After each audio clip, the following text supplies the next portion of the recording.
چندوں کی اپیلیں all over the world جو ہے وہ علم نشرخ ہو رہی ہیں، ٹھیک ہے نا، لیکن اصل میں تو یہ کوئی بلڈنگ بنانے کا تو ڈاکٹر صاحب کا دعویٰ نہیں تھا. جس مقصد کے لیے اس کو آپ یہاں سے پہلے سمجھ لیں کہ وہ ڈاکٹر صاحب کے پیش نظر اکیڈمی بنانے کے حوالے سے پیش نظر کیا تھا اور قرآن یونیورسٹی بنانے کے حوالے سے پیش نظر کیا ہے. تو پہلی بات سمجھیں، پہلا نقطہ سمجھیں، اسے ذرا دماغ میں بٹھائیں. ایک زبردست علمی تحریک ایسی اٹھے، یعنی ایک ہوتی ہے جذباتی تحریک، ایک ہوتی ہے علمی تحریک.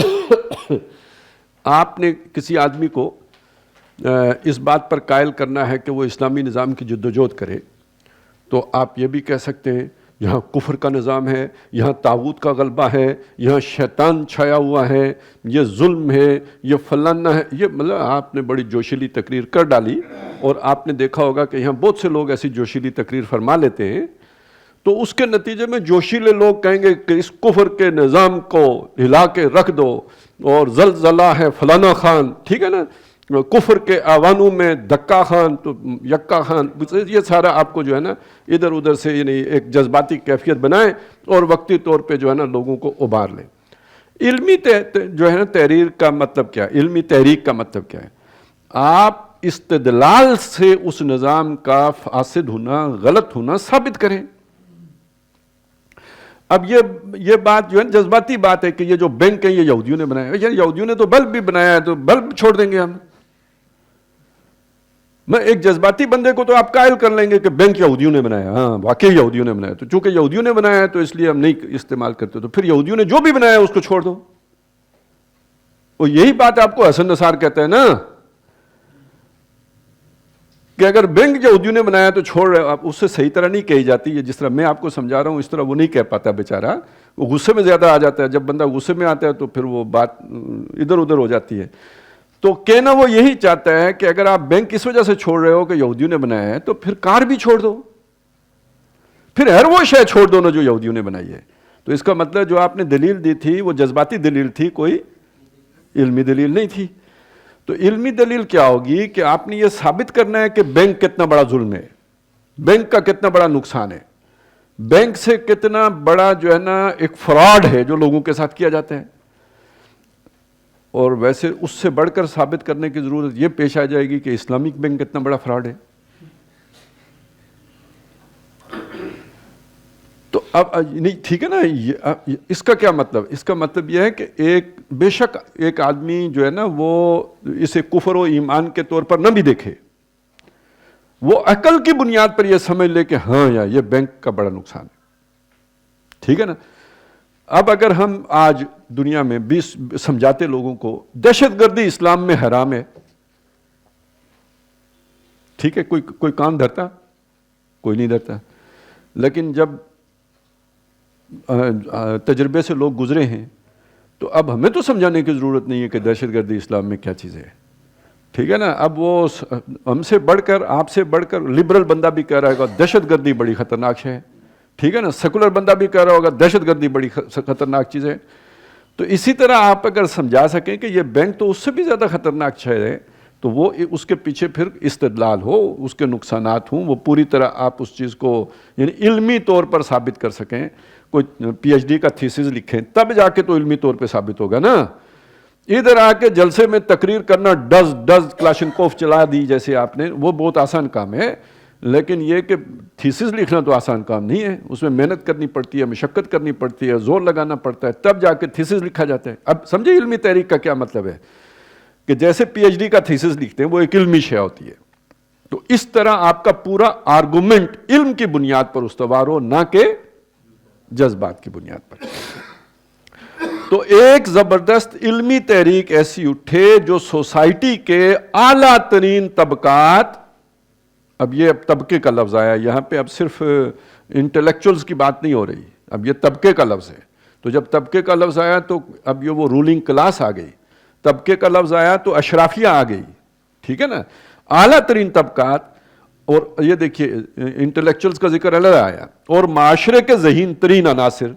یہ جو ذہین ترین عناصر ہیں یہ ضروری نہیں ہے کہ اعلیٰ ترین طبقات میں ہی پائے جاتے ہوں، یہ غریب طبقات میں بھی ہو سکتے ہیں. یعنی یہ ان پڑھ بندہ بھی ذہین ہو سکتا ہے. سلیم العقل ہو سکتا ہے، ایک ریڑھی والا بھی ہو سکتا ہے. یہ نہیں ہے کہ ریڑھی والا نہیں ہو سکتا ہے. فرق کیا ہوگا؟ وہ ایسا ریڑھی والا بھی ہو سکتا ہے جو جذباتی باتوں میں نہ آتا ہو، وہ کوئی دلیل مانگتا ہو اور وہ عقلی استدلال کو سمجھتا، اگرچہ کہ وہ پڑھا لکھا نہ ہو لیکن وہ عقلی استدلال اسے متاثر کرتا ہو، اسے اپنی طرف کھینچتا ہو. موٹے موٹے الفاظ کے معنی اسے نہیں آتے ہوں گے لیکن لائن آف آرگومنٹ کو وہ ٹو کر سکتا ہے. یہ بندہ جو ہے یہ گویا ذہین آدمی ہے. اس کو یہ جب تک آپ اس کو عقلی طور پر قائل نہیں کریں گے اس کے دل کو مولڈ نہیں کر سکتے. تو سوسائٹی کے اعلیٰ ترین طبقات اور معاشرے کے ذہین ترین عناصر کے فکر و نظر میں انقلاب برپا کر دے، ایسی تحریک جو ان کے ذہنوں کو بدل دے اور انہیں مادیت و الحاد کے اندھیروں سے نکال کر، اب وہ جو شروع جہاں سے بات ہوئی تھی، یعنی ہمارے ذہین طبقات پر کون سی سوچ غالب آ چکی ہے، نقطہ نظر کیا بن چکا ہوا ہے؟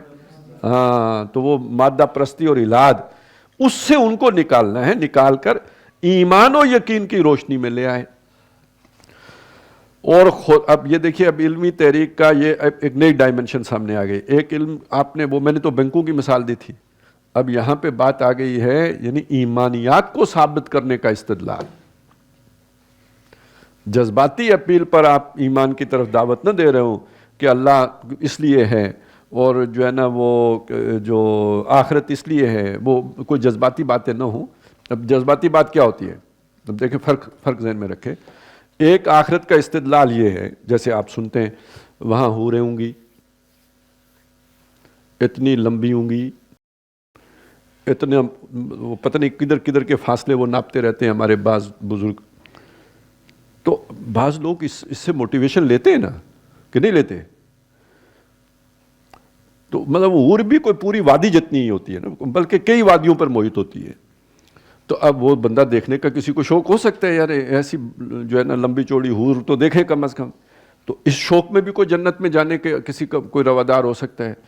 اسی طرح کسی کو وہاں پہ محلات کا شوق ہو سکتا ہے. اس سے یہ شوق وہ ہیں جو اللہ نے دیے ہیں، یقیناً ان کا ذکر کیا، لیکن اتنا بھی نہیں جتنے مولوی صاحب اسے کھینچ تان کے بنا دیتے ہیں نا. وہاں تو بس ایک ذکر آیا ہے حورونین، بس کہانی ختم. لیکن ادھر تو کہانی ساری اسی کے گرد بنی جا رہی ہوتی ہے. یہ بات تو جذباتی ہے، یہ کوئی علمی استدلال تو نہیں ہے. وہ جنت کیوں ہے اس کا ایک علمی جواب، دوزخ کیوں ہے، حساب کتاب کیوں ہے، جزا سزا کیوں ہے، یہ اس کے لیے ایک یعنی انسان کو اس کی سوچ کو مخاطب کر کے اس کے ایک عقلی استدلال اس کے سامنے اس کا رکھا جائے، ایک فلسفیانہ جواب اس کا دیا جائے. یہ علمی بات ہوگی. اسی پر قیاس کر لیجئے وحی کی ضرورت کیوں ہے، اس کا علمی استدلال کیا ہے اور اس کی کڑیاں کیا ہیں. یہ فرشتہ، کتاب، نبی، یہ ایک وحی کی کڑیاں ہیں نا. اللہ کی وحی ہے، فرشتہ لے کے آتا ہے، کتاب کی صورت میں لاتا ہے، انسان رسول کے پاس پہنچا دیتا ہے. تو یہ تینوں کڑیاں وحی کی ہیں. اچھا اس کی کیا اہمیت ہے، کیوں ہے، اس کا ایک علمی استدلال. اللہ تعالیٰ کا وجود کے اس بات کے لیے آپ کے پاس کیا جو ہے نا دلائل ہیں. یہ وہ ساری چیزیں جیسے آپ ایمان کی علمی دعوت کہیں گے. باقی تو ساری جو عام طور پہ جو باتیں کی جاتی ہیں وہ ساری جذباتی باتیں ہیں. وہ جذباتی باتیں عامت الناس کو تو متاثر کر لیتی ہیں، لیکن یہ کہ وہ جو خواص ہے ان پر ان کا کوئی اثر نہیں ہوتا ہے. اچھا جی، انہیں مادیت و الحاد کے اندھیروں سے نکال کر ایمان و یقین کی روشنی میں لے آئے اور خدا پرستی اور خود شناسی کی دولت سے مالا مال کر دے. خدا پرستی اور خود شناسی، اب یہ بھی دو جو علیحدہ علیحدہ ترکیبیں ہیں جن کا استعمال ہو گیا. خود شناسی کیا ہے؟ اپنے آپ کو پہچاننا. آج کا انسان اپنے آپ کو کیا پہچانتا ہے؟ حیوان کے طور پر پہچانتا ہے. اب اس خود شناسی کا مطلب کیا ہے کہ اپنے آپ کو اس جو روح اس کے اندر ودیت کی گئی ہے، میں، سیلف، خودی، یہ انسان کی مکمل پہچان ہے. وَنَفَخْتُ فِيهِ مِن رُوحِي، جب میں اس میں اپنی روح میں سے پھونکوں تو وہ جو اس کا روحانی وجود ہے وہ اس کی اصل پہچان ہے. تو یہ جب خود شناسی ہوگی تو خدا شناسی بھی ہوگی، تو خدا شناسی ہوگی تو خدا پرستی پیدا ہوگی. انسان اگر اپنے آپ کو حیوانی سمجھتا رہے گا تو کبھی بھی خدا پرستی ثابت نہیں کی طرف وہ نہیں جا سکتا. اسی لیے وہ جو صوفیاء کے یہاں ایک قول ملتا ہے نا، من عرف نفسہ فقد عرف ربہ، جو اپنے آپ کو پہچان جائے گا وہ اپنے رب کو بھی پہچان لے گا. اقبال نے بھی اس سے ملتی جلتی بات کی ہے نا کہ اپنے من میں ڈوب کے پا جا سراغ زندگی، میرا نہیں بنتا نہ بن اپنا تو بن۔ اور قرآن مجید نے اسی مضمون کو عکسی ترتیب میں بیان کیا ہے کہ جو خدا کو بھول جائے وہ اپنے آپ کو بھی بھول جاتا ہے۔ وَلَا تَكُونُوا كَالَّذِينَ نَسُوا اللَّهَ، ان لوگوں کی طرح نہ ہو جانا کہ جو اللہ کو بھول بیٹھے۔ فَأَنْسَاهُمْ أَنفُسَهُمْ، اللہ نے انہیں اپنا آپ بلا دیا۔ اب آپ دیکھیے اپنا آپ بھولا ہوا، جب قرآن نازل ہوا تو کون لوگ تھے؟ ابو جہل تھا نا، ابو لہب تھا، یا ادھر مدینے میں یہودی تھے، تو وہ وہی تھے نا جو جن کے بارے میں یہ آ رہا ہے کہ وہ اپنے آپ سے غافل ہو گئے۔ تو کیا وہ اپنے پیٹ سے غافل تھے؟ اپنے جسم سے غافل تھے؟ اپنے جسمانی تقاضوں سے غافل تھے؟ نہیں۔ تو پھر یہ اپنے آپ سے غافل ہونے کا کیا مطلب؟ وہی اپنی خودی سے غافل ہونا، اپنی اس روحانی وجود سے غافل ہونا، اس کے اندر وہ جو ملاکوتی روح پھونکی گئی ہے اس سے غافل ہونا۔ تو جب انسان اس سے غافل ہو گیا تو پھر اللہ سے غافل ہو گیا، اور اللہ سے غافل ہوا تو اس سے غافل ہو گیا۔ تو یہ دونوں باتیں یعنی صحیح ہو گئی۔ تو یہ سمجھ لیجئے خدا پرستی کب پیدا ہوتی ہے؟ جب خود شناسی انسان کو حاصل ہو جائے، اور خدا شناسی کے نتیجے میں خود شناسی حاصل ہوتی ہے۔ دونوں باتیں ٹھیک ہے۔ تو روشنی لے آئے، اسے کہتے ہیں لازم و ملزوم، ایک چیز ہوگی تو دوسری لازمی ہو جائے گی۔ اور خدا پرستی و خود شناسی کی دولت سے مالا مال کر دے، خالص علمی سطح پر۔ اب دیکھیے آ گیا پھر علمی سطح، خالص علمی سطح، پیور ریزننگ، اس میں کوئی جذباتیت کا کوئی دخل نہ ہو، پیور ریزننگ۔ خالص علمی سطح پر اسلامی اعتقادات کے مدلل اثبات۔ اعتقادات کیا ہوتے ہیں؟ اعتقاد، ٹھیک ہے، عقیدہ، اور عقیدہ سے ایک لفظ بنا، بلکہ عقیدہ ایک لفظ بنا ہے جسے عقد کہتے ہیں، عقد النکاح، عقدۃ النکاح، عقدہ، عقدہ لا ینحل، وہ مسئلہ کہ جو جس کا حل نہ ہو، لیکن اصل میں تو عقدہ کہتے ہیں وہ گرہ جو کھل نہ رہی ہو، وہ دانتوں کی دی ہوئی، جو ہاتھوں کی دی ہوئی گرہ دانتوں سے کھولنی پڑتی ہے۔ عقد بھی گرہ کو کہتے ہیں۔ عقیدہ اسی سے بنا ہے، وہ گرہ یعنی وہ نظریہ جس کے ساتھ آپ کا عمل جڑا ہوا ہے، سمجھ آئی نا؟ عقیدہ وہ گانٹھ جس کے ساتھ آپ کا عمل جڑا ہوا ہے، یعنی وہ نظریہ جو جس کے تابع آپ کا عمل ہوتا ہے، اسی کی جمع آ گئی اعتقادات یعنی ایمانیات۔ ٹھیک ہو گیا؟ تو اسلامی اعتقادات کے مدلل یعنی دلائل کے ساتھ اس بات اس کو ثابت کرنا، اور الحاد و مادہ پرستی کے پرزور ابطال، ابطال باطل ثابت کرنا، یعنی جو مادہ پرستی ہے اور الحاد جو ٹیڑھ پن ہے، کجی ہے، اس کو اس کا زوردار ابطال دلائل سے کرنا۔ میں کفر کے فتووں سے نہیں کرنا، استدلال سے کرنا۔ اور استدلال یہ نہیں ہو سکتا کہ امام ذہبی نے اسے کفر قرار دیا ہے، اور یہ بھی کوئی استدلال نہیں ہے کہ امام ابو حنیفہ نے اسے کفر قرار دیا ہے، کیونکہ جو آپ کے مخاطب ہیں وہ آپ کے امام صاحب کو نہیں، امام صاحب بیچارے کیا چیزیں، وہ ان کے خدا کو بھی نہیں مانتے، تو آپ نے انہیں عقلی طور پر قائل کرنا ہے، کیونکہ وہ اپنی عقل شریف کو ہی اس وقت کل شے مانے ہوئے ہیں۔ ابھی وہ کون تھا یار، وہ عاشر ابن ارشاد ہے، یہی نام ہے، عاشر ابن ارشاد۔ اس نے کہیں گامدی صاحب کا کوئی لیکچر ہے، اس کی وہ کلپ شیئر کر کے نا، تو اس نے کہا کہ مذہب جو ہے نا یہ جس بنیاد پر کھڑا ہے وہ بنیادی غیر علمی ہے، کیونکہ وہ عقلاً ثابت ہی نہیں ہو سکتی۔ اچھا دیکھیں نا، ایمان تو عقلاً ثابت نہیں ہو سکتا، بات تو ٹھیک ہے، اس نے اس کو کہہ دیا کہ یہ بنیادی وہ ہے۔ تو ادھر وہ کوئی پوسٹ تھی تو اس نے مجھے ٹیگ کر دیا کسی نے آ کے، اب کیا کریں ادھر، تو میں نے اسے کہا یار اس کے نام کا جو دوسرا جز ہے نا وہ غیر علمی ہے۔ بھئی یہ بھی تو ثابت نہیں ہو سکتا کہ سچ مچ اسی کا بیٹا ہے، یہ کیا پتہ۔ تو اس اعتبار سے یہ بات سمجھیں، پرزور ابطال بھی تو کرنا پڑتا ہے نا، اب کیا کریں کہ بغیر اس مہم کا سر ہونا محال ہے۔ ساتھ ہی یہ بھی واضح، اچھا میں اصل میں یہ کہنا چاہ رہا تھا کہ یہاں جب ایمانی کے اوپر اس طرح کے سوال ہیں کہ ان کو آپ وہ کہہ رہے ہوں کہ یہ غیر علمی ہے سارا، اچھا وہ اور کہا بھی کس کو جا رہا ہے؟ غامدی صاحب کو، جن کو جن سے اپنے بھی خفا بیگانے بھی ناخوش والے، یعنی یہ تو ثابت ہو گیا نا بیگانے بھی ناخوش ہو گئے، تو اپنے تو پہلے ہی سے خفا ہے۔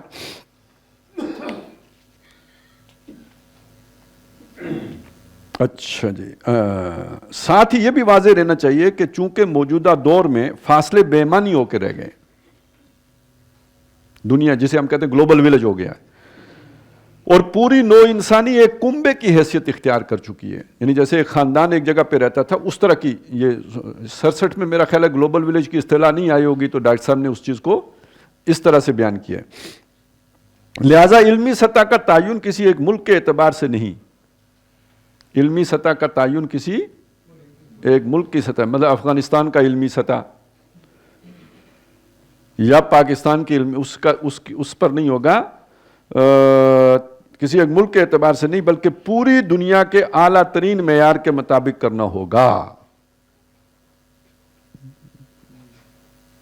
یعنی جو اس وقت ویسٹ کا علمی معیار ہے، امریکہ کا ہے، برطانیہ کا ہے، اس علمی معیار پر، اور علمی معیار کہاں پہ طے ہوتا ہے جی؟ ہاں، یہ مطلب ہالی ووڈ بالی ووڈ کی بات نہیں ہو رہی ہے، ٹھیک ہے نا، یہ یونیورسٹیز کی بات ہو رہی ہے۔ اور اگرچہ یہ بالکل صحیح ہے کہ یہ کام انتہائی کٹھن اور سخت محنت طلب ہے، لیکن یہ ظاہر ہے اس میں ایک ایک شعبے میں کام کرنے کے لیے ہو سکتا ہے پوری ایک آدمی کی زندگی لگ جائے،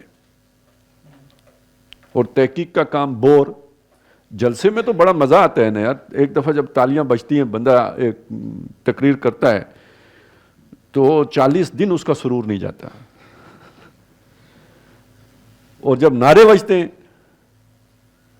تو میرا تو خیال وہ قبر میں بھی اس کا کچھ نہ کچھ جو ہے نا لذت باقی رہتی ہوگی۔ اور یہ سوکھا کام، کتابوں کی ورق گردانی اور یہ کہ خشک کام سارا، اور لکھے جاؤ، اچھا پھر کوئی اپریسیشن بھی نہیں، اتنا علمی کام ہوگا تو ہم کیا اسے پڑھیں گے اور کیا سمجھیں گے؟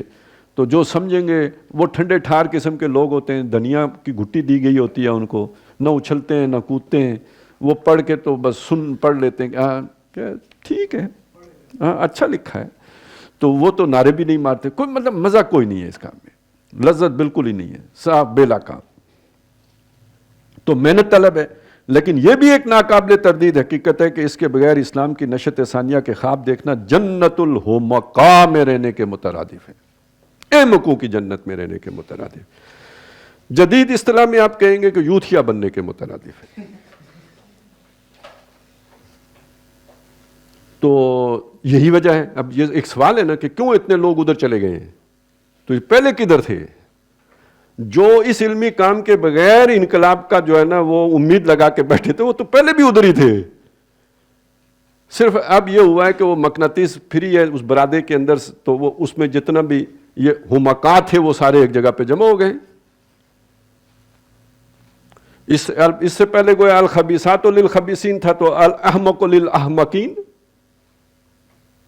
یا الاحمق للحمقاء، ٹھیک ہے نا، تو اب یہ ہو گیا ہے بس، اور کچھ کوئی خاص فرق نہیں پڑا۔ یہ پہلے ہی سے یہ تھا کہ یہ انقلاب اس کے بغیر نہیں آ سکتا جب تک کہ آپ نے اپنے جو نظریہ ہے اس کا علمی طور پر حق ہونا، اور جو ایگزسٹنگ سسٹم ہے اس کا علمی طور پر باطل ہونا ثابت نہ کر دیں۔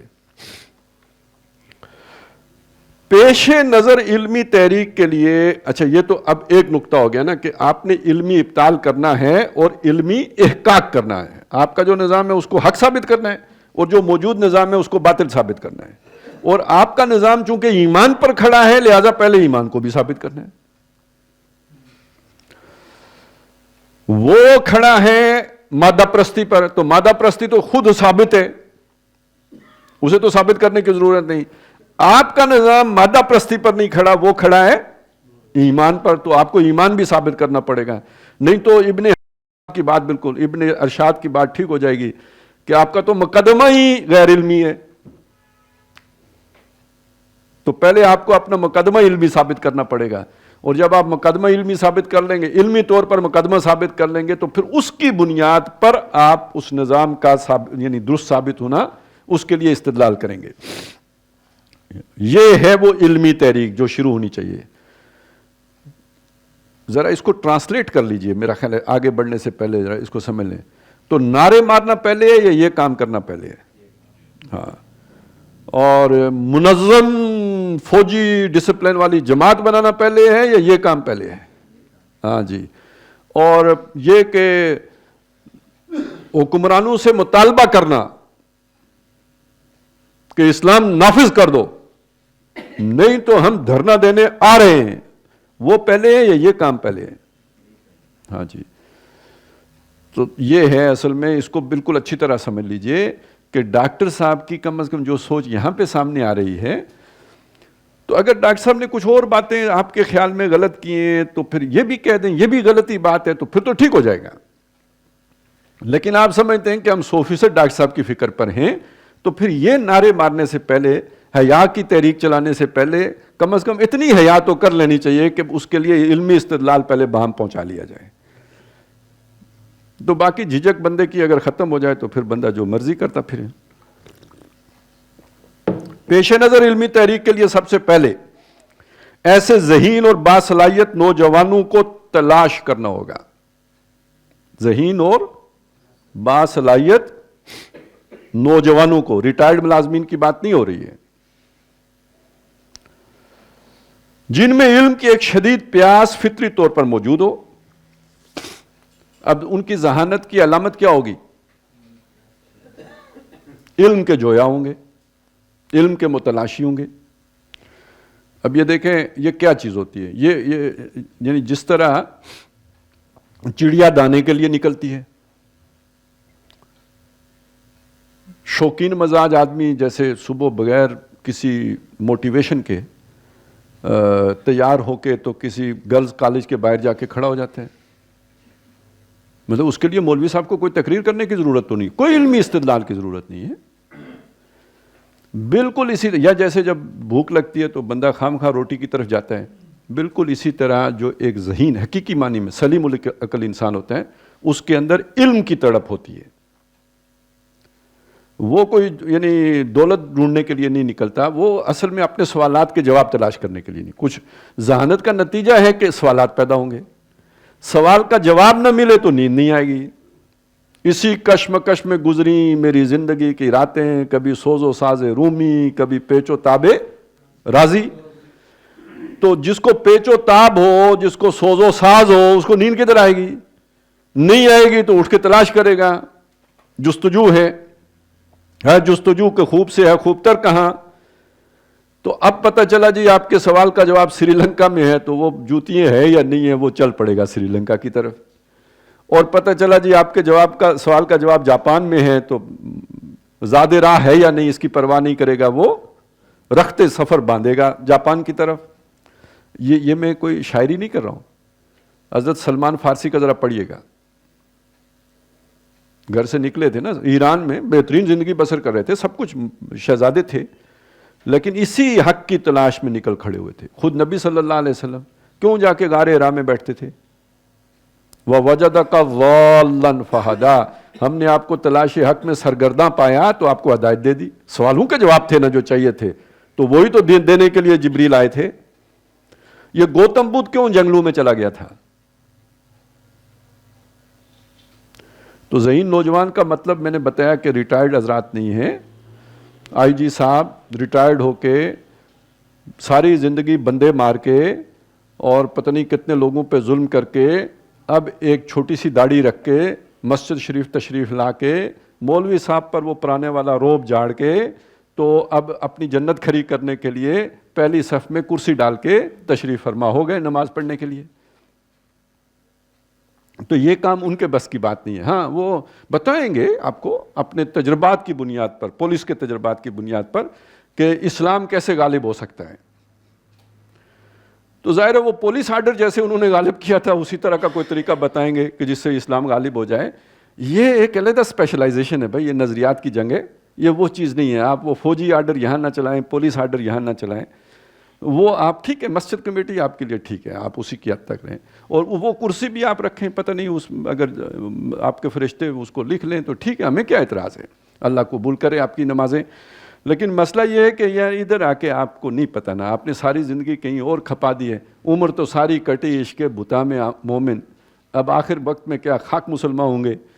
تو بس اگر جنت مل جائے تو بڑی بات ہے، تو چھوڑیں آپ، اسلام آپ کی مسئلہ نہیں ہے۔ تو اس کے بعد آ گئے نوجوانوں میں سے کچھ وہ ہوتے ہیں کہ جو سوچتے بہت ہیں کرتے کم ہیں، جو سوچتے بہت ہیں کرتے کم ہیں، ان کو کوئی اپنی جیسا جہاز قسم کا لیڈر مل جاتا ہے اور وہ اس کے پیچھے چل پڑتے ہیں۔ اب جن کی شخصیتوں کے اندر وہ نہیں ہوتا، دورا پن نہیں ہوتا، دوری شخصیتوں کے مالک نہیں ہوتے، جو سوچتے ہیں اس کی تلاش کرتے ہیں، محنت کرتے ہیں، اس کے لیے بھاگ دوڑ کرتے ہیں، اس کے لیے سفر کرتے ہیں، وہ گوتم بدھ، وہ سلمان فارسی، یہ نوجوان ہیں جن کی بات ہو رہی ہے۔ ہر نوجوان کی بات نہیں ہو رہی، اور ہر ذہین نوجوان کی بات بھی نہیں ہو رہی۔ ہر ذہین نوجوان کی بات، وہ ذہین نوجوان کہ جس کی ذہانت کے پیچھے اس کی محنت بھی ہے، جو سوال کھڑا ہوا اس کا چرسیانہ جواب اس نے نہیں تلاش کیا۔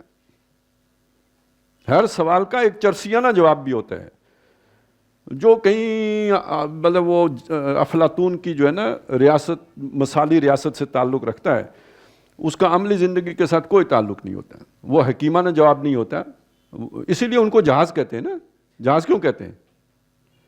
کہ آپ کی سوچ گئی 40,000 فٹ کی بلندی پہ، وہاں جا کے اس نے ایک حل تلاش کیا، اب اس کا زمین سے کوئی تعلق نہیں ہے، 40,000 فٹ بلندی سے اس کا تعلق ہے، تو یہ ایک جہازی قسم کا خیال آ گیا اس کو، تو وہ خود کیا ہوا؟ جہاز۔ تو جہاز دو طرح سے بندہ بنتا ہے، ایک ویسے ہی تصور و تخیل میں اونچی پرواز کر جائے، اور دوسرا یہ کہ لگے دم مٹے غم، تو اس کیفیت میں بھی بندہ بہت اونچی اس کی اڑان ہوتی ہے، تو اس لیے وہ جہاز ہوتا ہے۔ تو جہازی سوچ بھی ہوتی ہے، اطمینان اس سے بھی مل جاتا ہے، وہ ڈسیپشن ہوتی ہے، وہ دھوکہ ہوتا ہے، کیونکہ وہ زمینی حل نہیں ہوتا، وہ آسمانی حل ہے جو اس نے پیش کیا ہوا ہے۔ وہ چلیں آپ کو ایک مثال دے دوں، ہمارا ایک جاننے والے، مطلب مجھ سے ایک آدھ کلاس پیچھے تھا، بڑا ذہین لڑکا تھا، لیکن ذہانت کی مصیبت یہ ہے کہ اگر علم برابر نہ ہو تو پھر بندہ دائیں بائیں ہوتا ہے۔ اس کو کہیں دشمنوں نے یا وہی جو جتنے ہمدرد تھے انہوں نے کہا یار یہ تمہاری زندگی اجیرن ہو رہی ہے، تو یہ تھوڑا سا یہ مطلب سگریٹ بھر لیا کرو تو چلیں تمہاری اطمینان رہے گا، سکون رہے گا زندگی میں۔ اور اس سے اس کا دماغ اور بھی خشک ہو گیا۔ تو کہیں میرا درس ہوا تو اس میں یہ بات آ گئی کہ مسلمان جو ہے نا یہ اس وقت ذلت کا شکار ہیں، رسوائی کا شکار ہیں۔ بعد میں وہ میرے سر ہو گیا، اس نے کہا جی بات سنیں جی، آپ کو نہیں پتا مسلمانوں کو اللہ نے عزت دی ہے، یہ کیسے ذلیل ہو سکتے ہیں؟ اچھا، میں نے کہا جی آپ بتائیں پھر کیوں نہیں، یہ جو سارا کچھ ہے۔ اس نے کہا آپ کو نظر نہیں آتا؟ یہ دیکھیں نا، یہ میرے پاس گاڑی ہے، یہ کس نے بنائی ہے؟ یہ جاپانی گاڑی ہے، انہوں نے محنت کی ہے، ہاتھ پاؤں انہوں نے کالے کیے ہیں، چلا میں رہا ہوں۔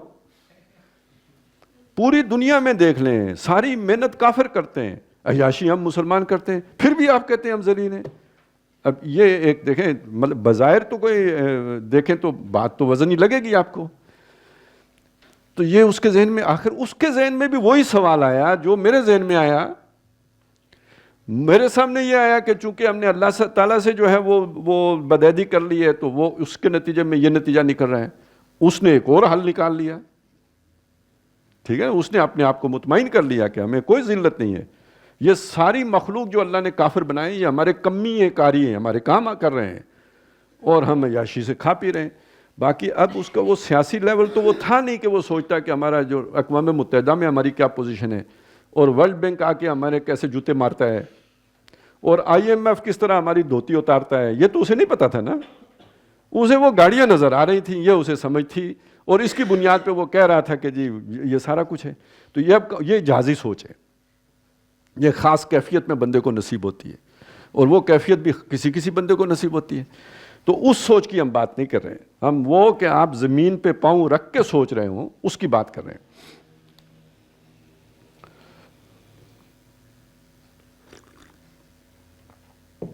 تو جن میں علم کی ایک شدید پیاس فطری طور پر موجود ہو، جن کے قلوب مضطرب اور روحیں بے چین ہوں، سادہ الفاظ میں کیا کہیں گے، جو سیلف موٹیویٹڈ ہوں، ان کو کوئی دھکا سٹارٹ نہ ہو، وہ خود سے دین کی طرف ایک رغبت رکھتے ہوں، جن کو خود اپنے اندر یہ احساس موجود نظر آئے کہ اصل حقیقت حواس کی سرحدوں سے بہت پرے واقع ہے، اور جن میں حقیقت کی تلاش اور دریافت کا داعیہ اتنا شدید ہو جائے کہ وہ اس کے لیے زندگیاں وقف کرنے کو تیار ہوں، اور آرام و آسائش کے حصول اور خوشنما مستقبل کی تعمیر سے یکسر بے نیاز ہو جائیں۔ اب اس کو، یہ جو لائن ہے نا آخری، اس کو اگر آپ انڈر لائن کر لیں، یہ بہت، یعنی یوں سمجھے کہ یہ اس پورے پیراگراف کا یہ پنچ لائن ہے۔ جب تک آپ دنیا کی قربانی دینے کے لیے تیار نہ ہوں، یہ والی چیز آپ کے اندر نہیں پیدا ہو سکتی جس کا یہاں پہ ذکر ہے۔ عیاشیاں بھی ہوں، سہولتیں بھی ہوں، لذات دنیاوی بھی ہوں، اور یہاں کے ساری جو کیا کہہ لیجئے لذت کے سامان ہیں وہ بھی سارے میسر ہوں، اور ساتھ یہ والی جو ہے کیفیات بھی، یہ دونوں چیزیں جمع نہیں ہوتی۔ یہ حکمت اسی کو ملتی ہے کہ جو جس کے ذہن میں دنیا کی حیثیت، صرف ذہن میں ہی نہیں، جو عملاً دنیا کو مچھر کے حقیر پر کے برابر ہی سمجھتا ہو۔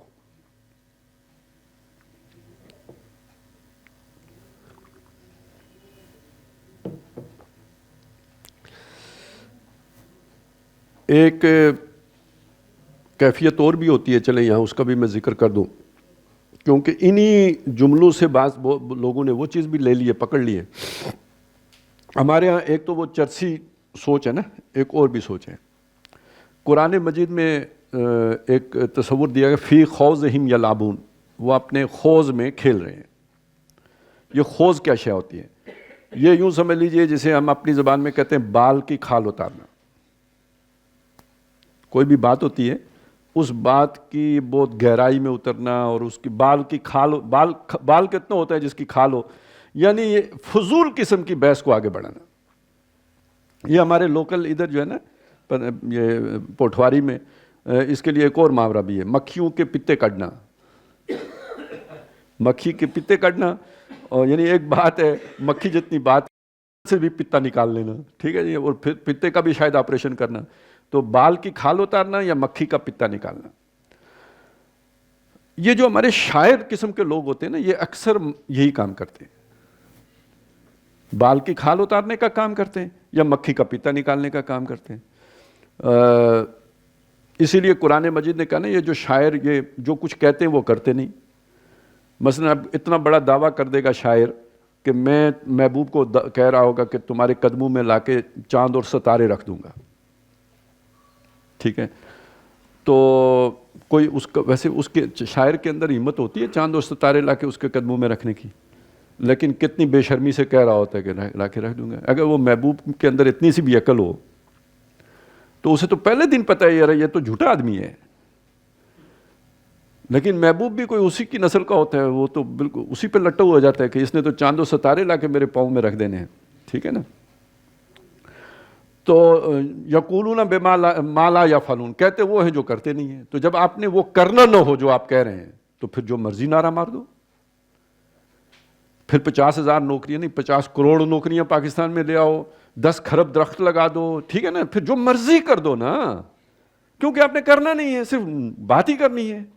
تو محبوب کے قدموں میں لا کے ستارے رکھ دو، محبوب کے قدموں میں لا کے چاند رکھ دو، محبوب کو اٹھا کے چاند پہ لے جاؤ، جو مرضی کرو۔ وہ علیحدہ آخر میں کیا ہوتا ہے، محبوب کو ہی چودھری لے جاتا ہے، اور یہ بیٹھا روتا رہتا ہے، ابھی سو گیا ہے ٹک روتے روتے، ہوتا ہے اس سے کچھ بھی نہیں۔ ایک یہ بھی ایک نسل ہے۔ تو جن لوگوں نے کوئی اسلامی انقلاب نہیں لانا ہوتا، ذہنی عیاشی کرنی ہوتی ہے، اب وہ بیٹھے ہیں استدلال فرما رہے ہیں، علمی مباحث ہو رہے ہیں، وہ بھی گریجویٹ ہیں یہ بھی گریجویٹ ہیں، پاس بیٹھے ہیں، اور پھر یہ کہ علمی مباحث کر رہے ہیں۔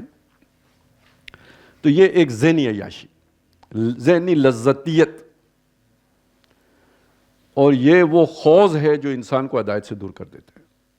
اور یہ عیاشی کر کے ذہنی بندہ یہ سمجھتا ہے کہ میں نے کوئی علمی کام کیا ہے، اور یہ میں نے آپ کو اس لیے بتایا کہ انہی سطروں کو پڑھ کے ایک پورا گروہ ہے جو یہ اسی کام میں لگا ہوا ہے، کوئی عملی کام نہیں، بس بیٹھے ہیں اور کہانیاں ایک دوسرے کو سنا، بال کی کھال اتار رہے ہیں اور مکھی کے پتے نکال رہے ہیں۔ اور یہ بعض لوگوں کی یہی نشہ ہوتا ہے، شام کو بیٹھیں گے اس طرح کی گپ شپ لگائیں گے۔ تو یہ انٹلیکچوئل جہاز ہیں، وہ سوٹا لگا کے جہاز بنتے ہیں، یہ بغیر سوٹا لگائے جہاز ہیں، کیونکہ زمین کی بات یہ بھی نہیں کر رہے ہوتے۔ تو اصل بات کیا ہے؟ یعنی آپ کم از کم پہلے درجے میں ایک حقیقت سمجھ چکے ہوں، کیا؟ یہ دنیا کوئی شے نہیں ہے، یہ آپ کو خود سے سمجھ آ چکا ہو، اس کی حقیقت آپ پر کھل چکی ہو۔ اس کے بعد آپ قرآن کی طرف آئیں گے تو حقائق کھلیں گے، اس کے بغیر آئیں گے تو پھر یہ خوضہم یلعبون نہیں ہوگا۔ اور یہ بات قرآن نے کہی ہے کہ یہ جو ہے نا وَإِذَا قَرَأْتَ الْقُرْآنَ، اے نبی جب آپ قرآن پڑھتے ہیں، جَعَلْنَا بَيْنَكَ وَبَيْنَ الَّذِينَ لَا يُؤْمِنُونَ بِالْآخِرَةِ حِجَابًا مَسْتُورًا، آپ اور وہ لوگ جو آخرت پر ایمان نہیں رکھتے ہم حجاب طاری کر دیتے ہیں، مستور جو چھپا ہوتا ہے، نظر نہیں آتا۔ دنیا کی محبت رکھے ہوئے شخص کو وہ حقیقت نہیں ملتی جو قرآن کے الفاظ میں بیان ہو رہی ہوتی ہے، حجاب ہے، مستور ہے، چھپا ہوا ہے۔ اسی کو سورہ کاف کے آخر میں هل ننبئکم بالاخسرین اعمالا، کہ ہم نہ بتا دیں اعمال کے اعتبار سے سب سے زیادہ خسارے میں کون ہیں؟ الذین ضل سعیہم فی الحیاۃ الدنیا، جن کی ساری محنت دنیا میں کھو گئی۔ تو یہ بات اب سمجھ لیجئے، ایسے نوجوانوں کو اب دیکھیے، یہ پہلے تو یہ نوجوان تلاش کرنے، یعنی جو دنیا کی حقیقت سے واقف ہو چکے ہوں، ذہین ہوں پہلی بات، اور نمبر دو دنیا کی حقیقت سے اپنی اس ذہانت کے بنیاد پر واقف ہو چکے ہوں۔ ایسے نوجوانوں کو اولاً انسان کی آج تک کی سوچ بچار کا مکمل جائزہ لینا ہوگا۔ سوچ بچار کا، یہ اکاؤنٹنٹ بنانے کی بات نہیں ہو رہی ہے، یہ کوئی کمپیوٹر سافٹ ویئر کا انجینئر بنانے کی بات نہیں ہو رہی ہے۔ سوچ بچار، وہ کون سے سوچ بچار کدھر ہوتی ہے؟ سوشل سائنسز میں ہوتی ہے۔ تو جو معاشی میدان میں، سیاسی میدان میں، سماجی میدان میں جتنے بھی نظریات آئیں وہ سوچ و بچار ہے، انسان کی سوچ و بچار ہے۔ اور اس کے لیے ضروری ہوگا کہ وہ انسانی فکر کی پوری تاریخ کا گہرا مطالعہ کریں، موٹا موٹا نہیں، گہرا مطالعہ کریں۔ تاریخ کہاں سے شروع ہوگی؟ اس آج کی پوری سوچ کی یونان سے شروع ہوگی۔ تو از یونان تا یورپ، یا اب اگر وہ امریکہ تک بات پہنچ گئی تو یہ ساری ایک جو ہے نا اس کے سامنے اس کا ایک نقشہ ہو۔ اس اعتبار سے منطق، لاجک، ما وراء الطبیعات، میٹا فزکس، یعنی وہ علوم کہ جو یعنی فلسفہ، یعنی جو فزکس سے اوپر کے علوم ہیں۔ نفسیات، اب ایک نفسیات وہ ہے جو کلینکل سائیکالوجی، وہ نہیں، جو نظری اور علمی نفسیات ہے جو انسان کے نفس سے بحث کرتی ہے۔ اخلاقیات، یہ وہ والے اخلاق نہیں ہے، اخلاق حسنہ والی اخلاقیات نہیں ہے، یہ ایتھکس، مورالٹی، اس سے متعلق بات ہے۔ اور روحانیات، جادو والی روحانیت نہیں، روحانیات، اب یہ روحانیات سے کیا، جو صوفیاء نے جو چیزیں زیر بحث لائی ہیں، جو آپ کو کیا وہ کشف المحجوب ہے، کیا کتاب ہے، ہاں، اور غنیت الطالبین ہے، اور کیا ہے وہ فصوص الحکم ہے کہ کیا ہے، نہیں پتہ، وہ کسی کو پتہ ہے؟ ہاں، فصوص الحکم اور فتوحات مکیہ، اور جناب ابکات بھی ہیں کوئی، ہے نا، وہ کس کے ہیں؟ شاہ اسماعیل کے ہیں، اور بھی ابکات کے وزن پہ کچھ اور بھی ہے۔ چلو جی، ٹھیک ہو گیا نا، یہ روحانیات ہیں جی۔ مکتوبات بھی ہیں،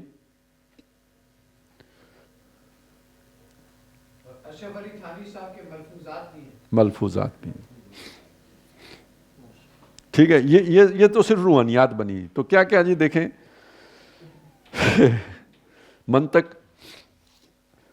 ما وراء الطبیعات یعنی فلسفہ، نفسیات، اب نفسیات بھی تو بہت آگے بڑھ چکی ہوئی ہے۔ اخلاقیات کا میں صرف آپ کو اتنا بتا دوں کہ یہ انسانی کردار سے بحث کرتی ہے، اور پھر کردار کے محرکات سے بحث کرتی ہے کہ آپ اگر کوئی عمل کر رہے ہیں تو کیوں کر رہے ہیں، اس کا محرک کیا بنتا ہے۔ کوئی اس میں کئی نظریات ہیں، کوئی کہتا ہے جی وہ آپ لذت کے لیے کرتے ہیں، کوئی کہتا ہے خوشی کے لیے کرتے ہیں، کوئی ادھر کہیں بھی اللہ کی رضا کا ذکر نہیں ہے، ٹھیک ہے نا۔ جب آپ اخلاقیات میں جائیں گے تو اس کے محرکات سارے مادی بیان ہوئے ہوں گے، تو اب اس کو آپ نے روحانی بنانا ہے، اس کے بغیر تو وہ اخلاقیات آپ مسلمان بنا ہی نہیں سکتے نا. اس وقت اخلاقیات مادی اخلاقیات ہے، اس مادی اخلاقیات کو آپ نے مسلمان اخلاقیات میں بدلنا ہے. وہ کیسے بدلے گی؟ جب اس کے موٹیوز میں آپ ایمانیات کو لے کے آئیں گے. ایمانیات کو لانے موٹیو آپ کے جو اندر کے محرکات ہیں ان سے بحث کرے گا نا. وہ روحانیات پڑھے بغیر نہیں ہو سکتا. سمجھ آئیے یہ چیزیں آپس میں جڑی ہوئی کس طرح ہیں. یہ سارے مضامین آپ پر کھل کے آپ پریشان ہو گئے ہوں گے. ایک آدمی یہ اتنا کچھ کیسے کر سکتا ہے؟ بس یہ سمجھ لیں، یہ جب دنیا کی محبت دل سے نکلتی ہے نا تو کوئی اور آنکھ کھلتی ہے. جب تک وہ دنیا کی محبت دل میں رہتی ہے وہ آنکھ بند رہتی ہے. دنیا کی محبت نکلے گی تو وہ آنکھ کھلے گی، تو وہ آنکھ کھلے گی تو یہ ساری چیزیں آسان ہو جاتی ہیں. قرآن نہیں کھلتا اگر وہ آنکھ کھلے بغیر. دنیا کی محبت دل میں ہو تو قرآن نہیں کھلتا، تو بس یہ سمجھ لیں کچھ اور بھی جلدی جلدی نہیں کھلتا. قرآن میں آتا ہے نا کہ وہ لوگ جو ایمان لائے ان کو ہم وہ زندگی دیں گے جو طیب زندگی ہوگی. تو زندگی تو کافر بھی گزار رہا ہوتے ہیں، اس کی زندگی اس کی زندگی میں فرق ہے. اس کی زندگی میں برکت ہوتی ہے. برکت کا مطلب ہی یہ کہ تھوڑے وقت میں زیادہ کام کرنا. اچھا جی، روحانیات ان کے مطالعے اور غور و فکر کا اصل میدان ہوں گے.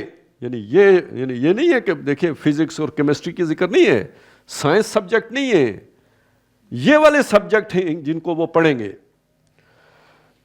اگرچہ ضمنی طور پر عمرانیات اور طبیعیات کی ضروری معلومات کی تحصیل بھی ناگزیر ہوگی. یہ ضمنی طور پر ہوگی. یعنی اب عمرانیات کو بھی یہاں پہ یعنی سوشیالوجی کو ضمن میں لے کے آ گئے، اور طبیعیات فزکس اس کو بھی ضمن میں لے کے آئے. کیوں؟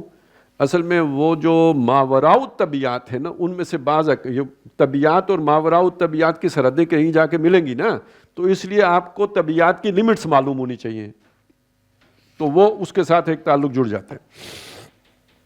فکر انسانی کے اس گہرے اور تحقیقی مطالعے کے ساتھ ساتھ ان کے لیے ضروری ہوگا، یعنی ایک طرف ان کو یہ دنیا کا علم حاصل ہو، دوسری طرف ان کے لیے ضروری ہوگا کہ وہ وحی آسمانی اور اس کے آخری جامع اور مکمل ایڈیشن یعنی قرآن حکیم کا گہرا مطالعہ اور حقیقت کی تلاش اور حقیقت نفس الامری کی دریافت کے نقطہ نظر سے کریں.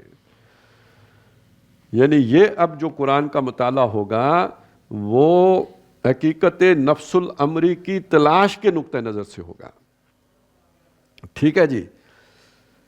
پھر اگر ایسا ہو کہ قرآن کی روشنی ان پر واضح ہو جائے، پتہ نہیں ہوگی یا نہیں ہوگی لیکن اگر ہو جائے، اس کا پیغام انہیں اپنی فطرت کی آواز معلوم ہو، اس کے نور سے ان کے قلوب و اذان منور ہو جائیں، آفاق و انفس کی حقیقت و ماہیت کے بارے میں تمام بنیادی سوالوں کا تشفی بخش جواب انہیں مل جائے، اور انبساط معرفت سے ان کے نفوس میں امن اور سکون اور اطمینان کی کیفیت پیدا ہو جائے، تو اسی کا نام ایمان ہے. یہ ایک انٹرنل ایکسپیرینس ہے جو ڈسکرائب نہیں ہو سکتا. ٹھیک ہے نا. اس عمل کے ذریعے سے یہ چیز پیدا ہو جائے، اگر یہ کیفیت مل گئی تو اس کا نام کیا ہے؟ ایمان. پھر یہی ہوں گے جنہیں رسوخ فی العلم حاصل ہوگا. یہ کہاں پہ آیا رسوخ فی العلم کا ذکر؟ سورہ آل عمران میں، جہاں پہ محکمات اور متشابہات کا ذکر آیا ہے، اور محکمات کو ہن ام الکتاب کہا گیا، وَأُخَرُ متشابہات دوسری متشابہات بھی ہیں. فَأَمَّا الَّذِينَ فِي قُلُوبِهِمْ زَيْغٌ جن کے دلوں میں زیغ ہے، يَتَّبِعُونَ مَا تَشَابَهَ مِنْهُ تو وہ اس کے پیچھے چل پڑتے ہیں جو ان کو متشابہ لگتی ہے. تو زیغ کیا شے ہے؟ دل میں زیغ، کجی، ٹیڑھ، کیا چیز ہے وہ؟ دنیا کی محبت. جن کے دل میں دنیا کی محبت ہوگی وہ ادھر مڑ جائیں گے. وَالرَّاسِخُونَ فِي الْعِلْمِ ان کا ذکر علیحدہ ہے. وہ کیا کہتے ہیں؟ ربنا آمنا بہ کل من عندک سب تیرے پاس، آمنا کل سب پر ہم ایمان لے آئے. اور دعا کیا کرتے ہیں؟ ربنا لا تزغ قلوبنا بعد اذ آپ نے ہمیں ہدایت دے دی، اس ہدایت کے بعد ہمارے دلوں کو ٹیڑھا نہ کر دینا، واپس ہمارے دلوں میں نہ آ جائے. ٹھیک ہو گیا نا؟ یہ سمجھ آئی نا؟ لیکن اس سے پہلے کیا الفاظ ہیں؟ وما یذکر الا اولو الالباب. یہ سمجھ انہی کو آتی ہے جو لب والے ہوتے ہیں، لب عقل مند، ان کو سمجھ آتی ہے۔ یہی مضمون جب سورہ بقرہ میں آیا ہے تو اس کو والراسخون فی العلم نہیں کہا، وہاں حکمت کے الفاظ آئے ہیں، واللہ ومن یؤت الحکمت فقد اوتی خیرا کثیرا، جسے حکمت دے دی گئی اسے تو خیر کثیر دے دیا گیا۔ وما یذکر الا اولو الالباب، نصیحت نہیں پکڑتے مگر وہی جو اولو الالباب ہوں۔ تو یہاں پہ بھی اولو الالباب، وہاں پہ بھی اولو الالباب، یہاں اولو الالباب کے ساتھ والراسخون فی العلم، وہاں اولو الالباب کے ساتھ حکمہ، اور یہاں پہ زیغ کا لفظ آیا، وہاں پہ جو مضمون ہے وہ کیا ہے؟ انفاق کا مضمون ہے۔ انفاق، اللہ کی راہ میں مال خرچ کرنا، لگانا اور کھپانا اور لٹانا، دو رکوع ہیں پورے، اس کے بیچ میں حکمت کا مضمون آیا۔ تو اگر مال اللہ کی راہ میں لٹانے کی بجائے مال کو جمع کرنے کا جو ہے نا شوق ہو، یہ زیغ ہے۔ سمجھ آ گئی بات کی؟ قرآن مجید کی جو جوڑا جوڑا صورتیں ہوتی ہیں، وہاں پر ایک مضمون کا اگر ایک رخ ایک صورت میں بیان کیا گیا ہو تو دوسرا رخ جو ہے وہ دوسری صورت میں بیان ہوتا ہے۔ تو یہاں پہ جسے زیغ کہا گیا وہ کیا ہے؟ وہاں پہ اس کو الٹ کہا گیا کہ مال اللہ کی راہ میں جو خرچ کرتے ہیں ان کو حکمت ملتی ہے۔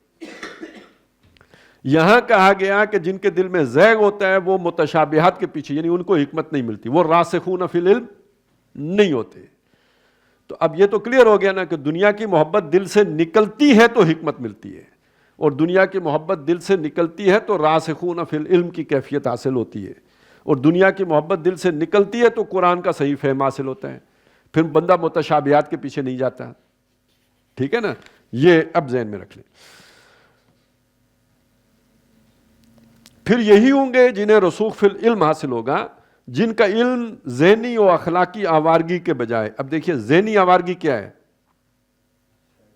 نہیں، ذہنی آوارگی ایک تو یہ ہے نا غلط نتیجے نکالنا، وہ جو ہے نا وہ متشابہات کے پیچھے چلنا، ٹیڑھے فلسفے نکالنا، یہ بھی تو قرآن سے لوگ کر رہے ہیں نا، ایک تو یہ بھی ہے ذہنی آوارگی ہے یہ۔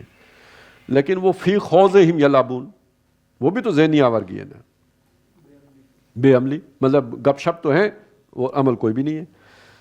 اخلاقی آوارگی، جتنے یعنی اخلاقی طور پر کرپٹ ذہین لوگ ہوتے ہیں نا، اتنی موٹی عقل والا بندہ نہیں ہوتا،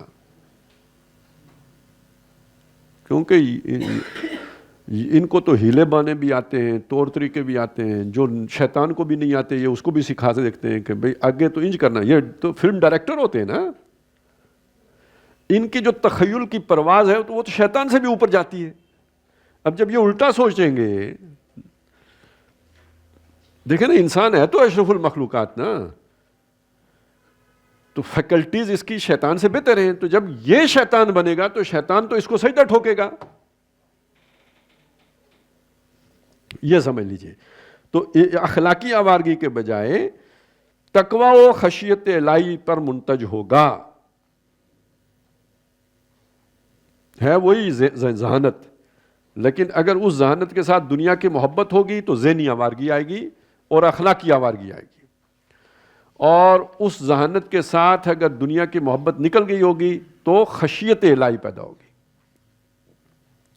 جن کی شخصیتیں انما یخشى اللہ من عبادہ العلماء، بے شک اللہ کا خشیت ان لوگوں میں پیدا ہوتی ہے جو ان میں سے سمجھنے والے ہوں، علم والے ہوں، کہ مجسم تفسیر اور قاری نظر آتا ہے، حقیقت میں ہے قرآن کی عملی تصویر ہوں گے، اس لیے کہ قرآن کا مغز، جیسے انسان کا مغز دماغ ہے تو قرآن کا مغز یعنی اس کی حکمت، دراصل یہی علم حقیقت ہے جس کا دوسرا نام ایمان ہے۔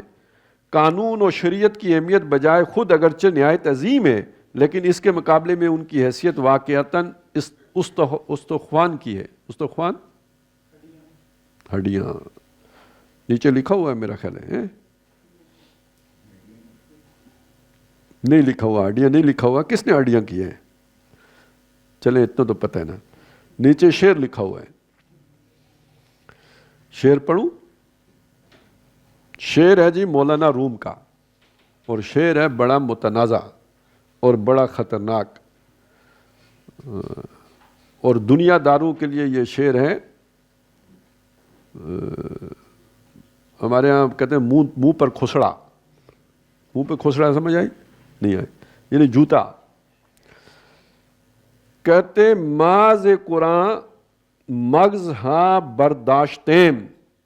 ما ہم زے قرآن، قرآن سے، مغز جو اس کا مغز ہے، مغز ہاں قرآن کا مغز، برداشتیم ہم نے وہ اندر جذب کر لیا ہے. برداشت کرنا کسی شے کو سہار لینا. تو ہم نے قرآن کے مغز کو اڈاپٹ کر لیا ہے. قرآن کا مغز ہم نے لے لیا ہے، وہ اس سے ہم نے نکال لیا ہے قرآن کا مغز. استخواں، اب یہ یہاں سے ذرا وہ تنازع شروع ہوتا ہے. جو اڈیاں ہیں، یعنی قرآن میں اڈیاں بھی ہیں. پیشے سگاں، سگ کہتے ہیں کتے کو، سگاں کتے کی جمع ہے. پیش کہتے ہیں سامنے، کہ پیش امام یعنی وہ امام جو آگے کھڑا ہو گیا، پیش امام. تو پیشے سگاں جو کتے ہیں ان کے آگے انداختیم ڈال دیے. سمجھ آئی؟ یعنی اس میں جو احکام ہیں ان کو اڈیاں کہا ہے. اب حکم جو ہوتا ہے نا اس پہ پھر جھگڑا ہوتا ہے کہ بھئی یہ روزہ جو ہے نا کھلے گا کتنے بجے کھلے گا، یہ 4 سیکنڈ پہلے بند ہوگا یا 4 سیکنڈ بعد بند ہوگا. ٹھیک ہے نا. رفع یدین ہوگا یا نہیں ہوگا، امین بالجہر ہوگا یا جو ہے نا وہ دل میں کہیں گے، فاتح خلف امام. یہ سارے جھگڑے والی باتیں ہیں. تو اب ہڈیوں پہ کون لڑتا ہے؟ تو اس لیے یہ متنازع شعر ہے. سمجھ آئیے؟ ہاں. تو اس کا ترجمہ کرنے کے بعد بندے کو 2-3 دفعہ استغفار پڑھنا چاہیے، نہیں تو 40 دن کے لیے ایمان جو ہے نا خطرے میں ہوتا ہے. تو یہ ذہن میں رکھیں. لیکن بہرحال شعر ہے، اور شعر مولانا روم کا ہے، تو کیا کریں. ماز قرآن مغز ہاں برداشتیں، استخوام پیشے سگاں انداختیں. تو قرآن کا مغز دراصل یہی علم حقیقت ہے جس کا دوسرا نام ایمان ہے. قانون و شریعت کی اہمیت بجائے خود اگرچہ نہایت عظیم ہے، لیکن اس کے مقابلے میں ان کی حیثیت واقعتاً استخواں کی ہے. ایمان کے مقابلے میں اگر دیکھیں تو یہ ہے. ویسے اگر آپ یہ بات کہیں گے تو انتہائی توہین کی، انتہائی گستاخی کی، انتہائی بے ادبی کی بات ہوگی. لیکن ایمان کے مقابلے میں آپ یہ بات کہہ سکتے ہیں. اور حقیقت یہ ہے کہ اس کیفیت ایمانی کی تحصیل کے بغیر، اب یہ ہے جو وہ بات پھر وہ پنچ لائن آ رہی ہے، اگر کسی آدمی میں یہ والا ایمان نہ پیدا ہو، اس کیفیت ایمانی کی تحصیل کے بغیر قرآن کے بیان کردہ قانون و شریعت پر غور و فکر بالکل بیکار ہے. کیوں؟ اس سے آپ مچھلی پکڑنے کے طریقے نکالیں گے. سمجھے؟ کیونکہ دنیا آپ نے نہیں چھوڑنی ہے. کہیں گے اضطرار ہے، مجبوری ہے. مجبوری ہے تو پھر خنزیر کھانا بھی مجبوری میں جائز ہوتے ہیں. الا من اضطر غیر باغ ولا عاد. آپ آنے دیں دجال کو، دیکھیں سارے رزق کے وسائل کس کے پاس ہوں گے؟ حدیث میں ہے نا، کس کے پاس ہوں گے؟ دجال کے پاس. کس کو دے گا؟ جو اسے رب مانے گا. اب ادھر یہ ہے کہ دیکھیں جب آپ کو مجبور کر دیا جائے، الا من کرہا، سوائے جس کو مجبور کر دیا جائے، اکرہا. اب جس کو مجبور کر دیا گیا اس کو تو چھوٹ دی گئی ہے، وہ کلمہ کفر بھی کہہ سکتا ہے. قرآن میں ہے کیا؟ قرآن میں ہے کیا؟ جو مجبور ہو جائے وہ کلمہ کفر بھی کہہ سکتے ہیں. اب آپ بھوک سے مر رہے ہیں، مجبور ہیں کہ نہیں ہیں؟ تو دجال کو تھوڑی دیر کے لیے رب مان لینے میں کیا حرج ہے؟ تھلے لاؤ مور جامعہ فلانیہ خانیہ کی اور فتویٰ ایشوڈ. دجال آئے گا تو یہ فتوے آپ دیکھیں گے آگے پیچھے ہر طرف گھوم رہے ہوں گے. جب آپ دنیا نہیں چھوڑ سکتے تو مجبوری کس شے کا نام ہے؟ دنیا کے مسائل ہی مجبور کرتے ہیں نا آپ کو. تو جب آپ مجبور ہو گئے تو پھر دجال کو بھی رب کہنا اس مجبوری کے تحت جائز ہو جائے گا، کیونکہ اس کے بغیر تو موت ہے. رزق تو سارا اس کے پاس ہے، اور جب تک اسے رب نہ مانو وہ نہیں دیتا. تو کل مجبوری میں کلمہ کفر کہنا تو ثابت ہے نا جائز ہے.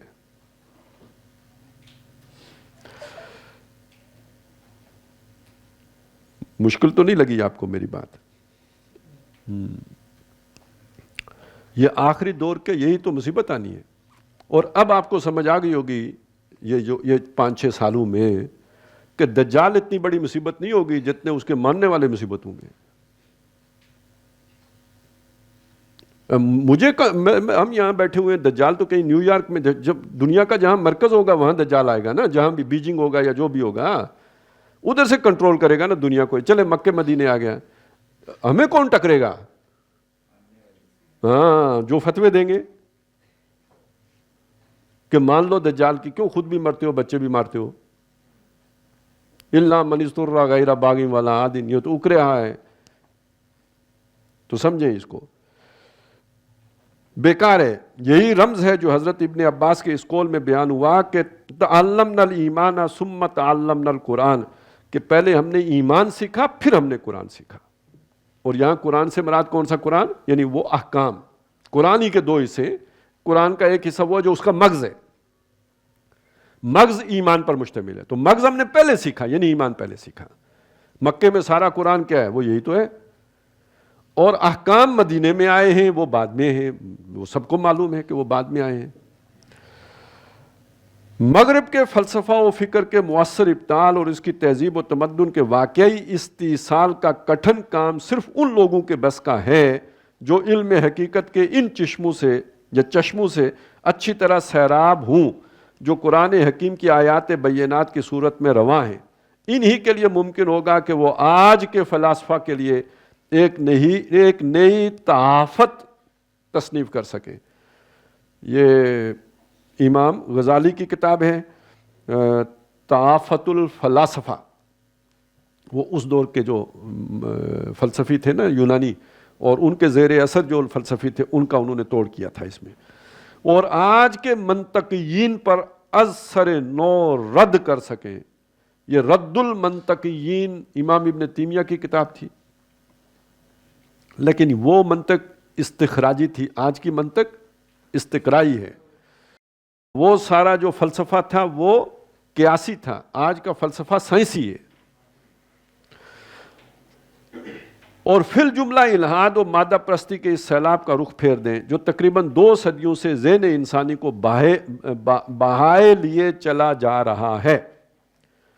اس تخریب کے ساتھ، یعنی یہ تخریب یعنی اس کو باطل ثابت کرنے کی تخریب ہے نا، یہ جو منفی کام ہے تو اسے تخریب کہا. اس تخریب کے ساتھ انہیں جدید علم کلام کی تاسیس کا مثبت کام بھی کرنا ہوگا. پرانا علم کلام کام نہیں آئے گا، جدید علم کلام کی تاسیس کرنی ہوگی. علم کلام کیا چیز ہے؟ ایک سائنسی حقائق ہے، یا یوں سمجھیے آپ کی عقل کی پہنچ جہاں تک ہوئی ہے. یہ آپ کے حواس خمسہ جہاں تک پہنچ سکتے تھے وہاں تک آپ پہنچ گئے، اس کے آگے بلاک ہو گیا، اب آگے نظر نہیں آتا. خوردبین بھی لگائی اور نہیں دکھتا، دوربین بھی لگائی مزید نہیں دکھتا. اس سے اوپر کی خبریں آپ کے پاس آئی ہیں مگر علم وحی سے آئی ہیں. وہ اب عقل کی سمجھ میں نہیں آئیں گی، وہ اس سے اوپر، کیونکہ وہ تو اس کی ریچ ہی وہاں تک نہیں ہے. اب ان دونوں کا تھوڑا بہت، یہ دیکھیے یہی متشابہات ہیں. متشابہات کون سی ہیں؟ یہی جو تخیلاتی چیزیں ہیں جو عقل کی فہم میں نہیں آتی، وہی متشابہات ہیں. ان کو کسی نہ کسی ایسے پیرائے میں بیان کرنا کہ عقل کی سمجھ میں آ جائیں، یہ علم کلام ہے. قرآن کے دور کا علم کلام کیا تھا؟ وہ سارے تمثیلات تھی، مثالیں دے کے سمجھا دیا. اللہ نور السماوات مثل نورہ کمشکات، وہ تو سب مثالوں سے کام چل گیا. انسان جب اس کے وہ جو یونانی علم آ گیا تو اب وہ تحافت الفلاسفہ کے بغیر کم نہیں چل سکتا تھا. اب رد المنطقیین کے ساتھ یہ جو بھی ہمارے یہ جو کیا ہے جی، جو ہماری عقائد کی جو ہے نا مختلف سلسلے چلیں تو وہ مرتب ہوئے، یعنی پورا ایک نیا علم کلام. ایک وقت میں مسلمان ائمہ علم کلام یا فلسفے کی بات کو کفر سمجھتے تھے، کوئی اس طرح کی بات کفر کہتے تھے.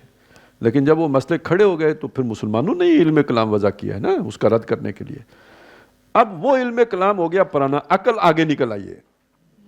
دیکھیں نا، یعنی 700 سال پہلے عقل اگر یہاں تھی اور وہی وہاں تھی تو وہ اس کا آپ نے ایک جوڑ جوڑا تھا. اب عقل اٹھ کے یہاں آ گئی. اب یہ ایک نیا جوڑ جب تک آپ نہیں جوڑیں گے تو آج کی عقل یہ اس سطح والے جوڑ کو قبول کرنے کے لیے تیار نہیں ہے. تو یہ جو جوڑ ہے اس کو علم کلام کہیں گے, وحی کے ساتھ عقل کا جوڑ جوڑنا. تو کیا کریں گے جی, علم کلام کی تاسیس کا مثبت کام بھی کرنا ہوگا تاکہ ریاضی, طبیعیات, فلکیات, حیاتیات اور نفسیات, یہ دیکھیں یہ سارے وہ علوم ہیں جو انسان کی عقل میں آنے والے ہیں, جو حواس کی گرفت میں آنے والے ہیں, کے میدان میں جن حقائق کی دریافت آج تک ہوئی ہے اور جو اسی حقیقت کلی کی ادنا جزیات ہیں, وہ جو ایمانیات ہیں انہی کی جزیات ہیں یہ, لیکن یہ جوڑ آپ کو جوڑنا ہوگا, کیونکہ جنہوں نے ان کو دریافت کیا ہے نئے حقائق کو, انہوں نے تو ان کے ساتھ جوڑ نہیں جوڑا, وہ انہیں کلیات کے طور پر دیکھ رہے ہیں, جزیات کے طور پر تو نہیں دیکھ رہے. یہ تو آپ نے دکھانا ہے جو اس ایمان کو مانتے ہیں جو قرآن سے آپ کے اندر پیدا ہوا ہے. تو اب آپ نے اس کا ایک عقلی استدلال پیدا کرنا ہے.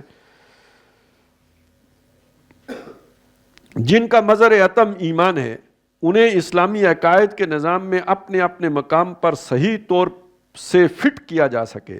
آج سے 35-40 سال قبل علامہ اقبال مرحوم نے الہیات اسلامیہ کی تشکیل جدید, انگریزی نام کیا تھا اس کا, ان اسلام, ریلیجیس تھاٹ, یعنی وہ مذہبی عقائد, مذہبی نظریات, ظاہر ہے وہ وحی کی بنیاد پر استوار ہوئے ہیں. ان کی کنسٹرکشن پہلے جو ہوئی وہ پہلا علم کلام ہے. اب ریکنسٹرکشن کا اس کا یہ مطلب نہیں ہے کہ نئے اعتقادات بنانے ہیں, یہ غلط معنی ہے جو بھی یہ اس کا معنی لے. نئے اعتقادات نہیں بنانے ہیں, جو اعتقادات ہیں ان کا جو استدلال ہے اس کو ریکنسٹرکٹ کرنا ہے. پہلے والا استدلال اب نہیں چلے گا.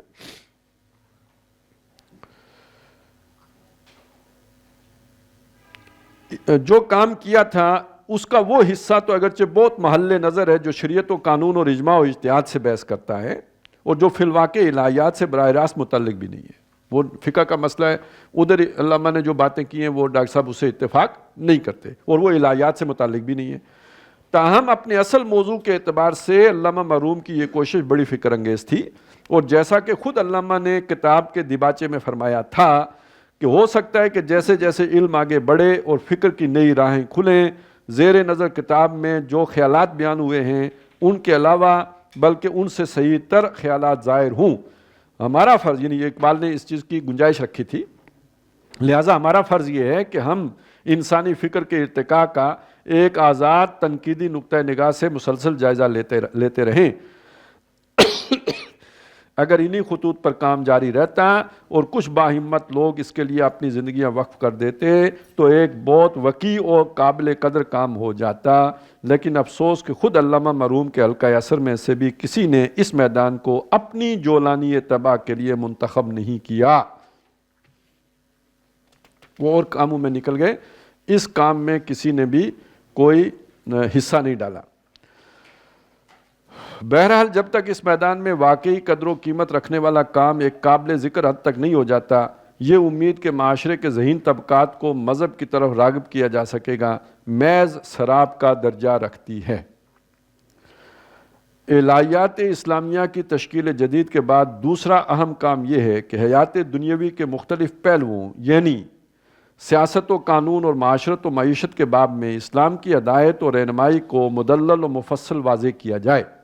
یعنی وہ جو نظام اجتماعی ہے اب اس کی بحث آ رہی ہے. اس ضمن میں جیسا کہ عرض کیا جا چکا ہے پچھلے 50-60 سال کے عرصے میں خاصا کام مصر اور بر صغیر ہند و پاک میں ہوا ہے, خاصا کام ہوا ہے.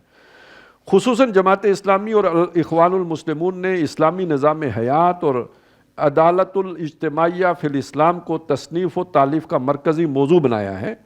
تاہم اس سارے کام کو بس ایک اچھی ابتدا قرار دیا جا سکتا ہے, اور ادھر کچھ عرصے سے مکھی پر مکھی مار دینے, مکھی پر یہ مطلب نقل اتارنے, آپ کا میں جو ہے نا اس کو جو کا تو کاپی کر دوں, اسے کہتے ہیں مکھی پہ مکھی مارنا. اور تقریباً ایک سی سطح اور ایک سے معیار کی تالیفات مختلف ناموں سے شائع کر دینے کا جو سلسلہ چل نکلا ہے, جو اب خود انجمن کے خدام القرآن میں بھی چل نکلا ہے, اس نے بہت حد تک اس اساسی کام کی اہمیت بھی ختم کر دی ہے جو بجائے خود خاصا قابل قدر تھا. اس ضمن میں یہ بات اچھی طرح سمجھ لینے کی ہے کہ نیم خواندہ یا بقول مولانا، اب یہ وہ ڈاکٹر صاحب پر پھر 1967 والی کیفیات جو ہے نا وہ طاری ہو رہی ہیں، تو جو تنظیم کے حوالے سے مجھ پہ بھی طاری ہو جاتی ہے، نیچرل سی بات ہے، تو وہ ڈاکٹر صاحب پہ بھی طاری ہو رہی ہیں، تو کہتے ہیں کہ سمجھ لینے کی ہے کہ نیم خواندہ یا بقول مولانا اصلاحی، وہ ڈاکٹر صاحب نیم خواندہ کم پڑھے لکھے، آدھے جو نیم حکیم آپ نے سنا ہوگا اور نیم ملا بھی سنا ہے، تو یہ نیم خواندہ یعنی، اور یا بقول مولانا اصلاحی، مولانا اصلاحی نے ایک اور اس کے لیے ٹرم استعمال کی، پڑھے کم لکھے زیادہ، مطلب انہوں نے پڑھا تھوڑا ہے اور لکھا زیادہ ہے۔ صافی حضرات پڑھتے کم ہیں اور لکھتے زیادہ ہیں، اور اب تو خیر اب مولوی حضرات بھی پڑھتے کم ہیں بولتے زیادہ ہیں، تو پڑھے کم لکھے زیادہ، اصل میں یہ طنز پتہ ہے کس پہ ہے؟ ہاں نہیں، مودودی صاحب پہ نہیں ہے، مودودی بہت وسیع مطالعہ ہے ان کا، ویسے مولوی یہ تو ایسے ہی پراپیگنڈا ہے نا، انہوں نے کبھی اس کا ازالہ بھی نہیں کیا، وہ عالم دین تھے، مستند عالم دین تھے، انہوں نے ایک عالم دین سے تعلیم حاصل کی تھی، تو یہ ان کے لیے نہیں ہے۔ نہیں، گامدی صاحب تو ابھی تھے 67 میں، کون سا گامدی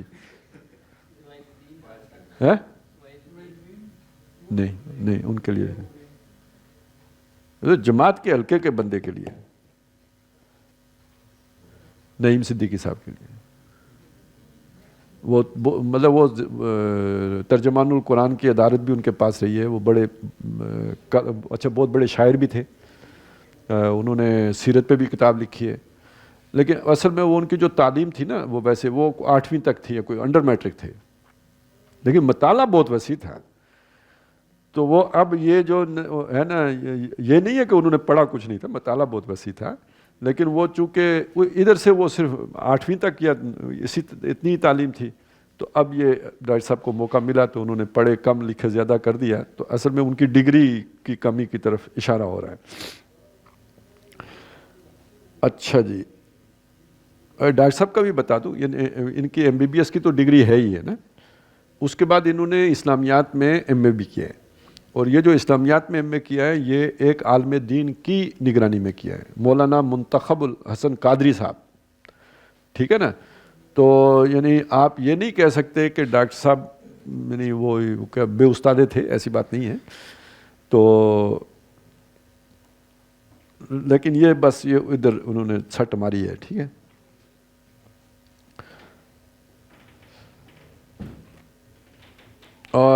پڑھے کم لکھے زیادہ لوگوں کی تصنیفات و تالیفات کی ایک خاص تکنیک کے ذریعے سے ایک مخصوص حلقے میں فروخت سے بعض لوگوں کا معاشی مسئلہ تو ضرور حل ہو سکتا ہے، دین کی کوئی مثبت اور پائیدار خدمت ممکن نہیں ہے۔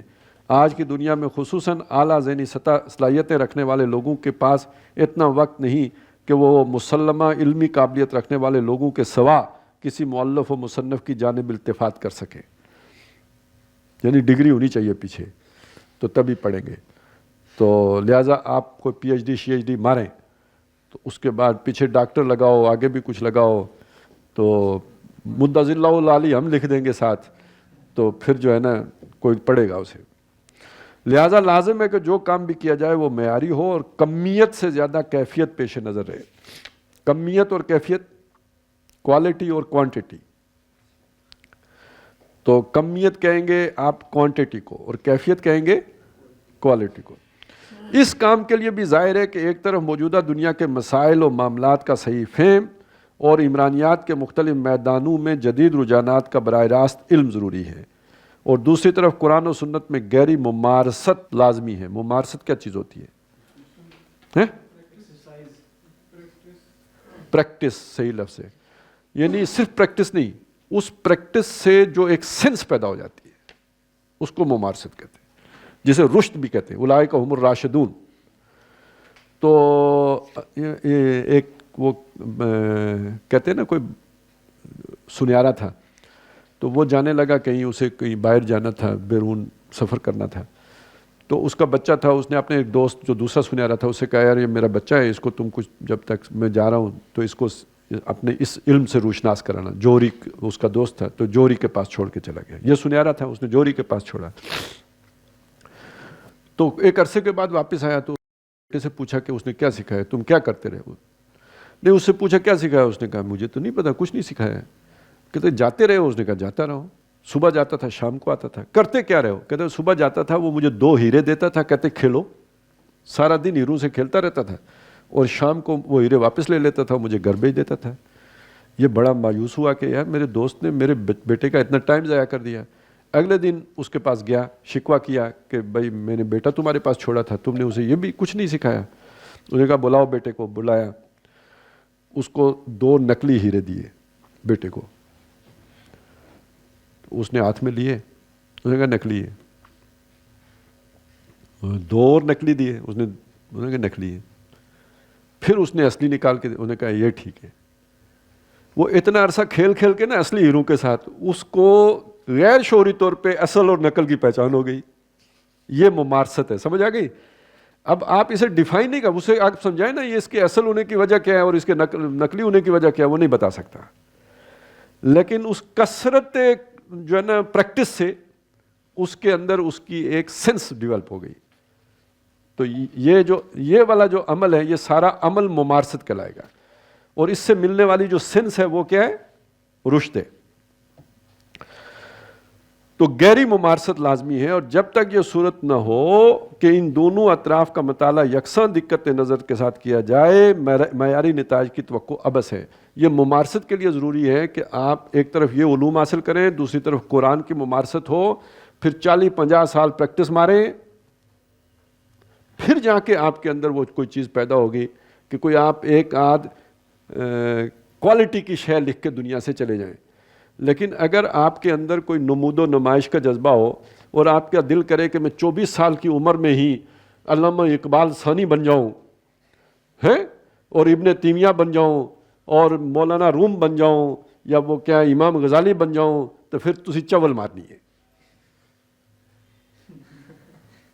سمجھ گئے نا؟ پھر لازمی چول مارنی ہے. لیکن واقعی کوالٹی کا کام کرنا ہے, پھر صبر کرنا پڑے گا. ممارست ضروری ہے. اور یہ جو ایک دم فارغ التحصیل ہو کے ممارست نہیں پیدا ہوئی ہوتی. ابھی ایک ڈاکٹر ہے, وہ کوئی کسی بھی جگہ سے وہ ابھی فارغ ہوا ہے, تو وہ میڈیکل میں اس کی کیا حیثیت ہے؟ ابھی بس وہ ٹھیک ہے, اسے ٹیکنیکس آ گئی ہیں, ابھی اس کے بعد وہ ہاؤس جاب کرے گا, پھر اس کے بعد پروفیشنل کورسز ہیں, کیا کیا ہے, پھر پریکٹس ہے. ممارست تو اس پریکٹس سے پیدا ہوگی جو وہ کرے گا. تو اسی طرح ایک اچھے عالم کا بھی سمجھ لیجئے, یہ نہیں کہ وہ بندہ ادھر سے فارغ ہو کے آیا تو وہ اب حکیم ہو گیا ہے. نہیں, وہ ابھی صرف وہ یہ سمجھے اس نے بیسک جو ٹیکنیکس ہے نا علم حاصل کرنے, وہ سیکھی ہے. ابھی اس کے اندر کوئی وہ شے نہیں پیدا ہوئی ہے. تو یہ اتنی جلدی کتاب لکھنے کی نہیں ہوتی.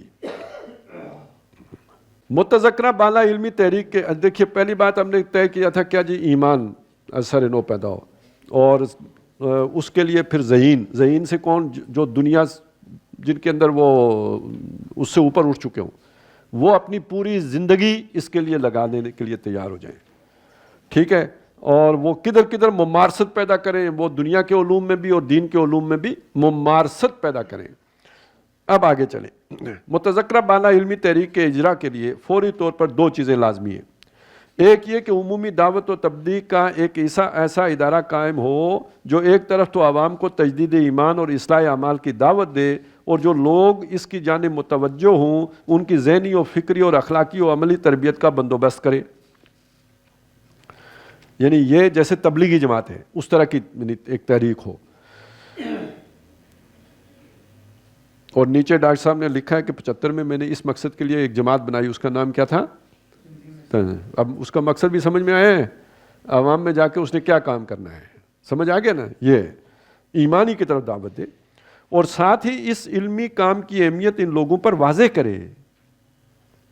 اس علمی کام کی اہمیت, وہ ادارہ کون؟ یعنی تنظیم اسلامی, اس علمی کام کی اہمیت لوگوں کے اوپر واضح کرے جو خلوص اور دردمندی کے ساتھ اسلام کی نشر ثانیہ کے آرزو مند ہیں, اور دوسری طرف ایسے ذہین نوجوان تلاش کرے. دیکھیے لوگوں کے پاس ذہین لوگ تلاش کرنے کون جائے گا؟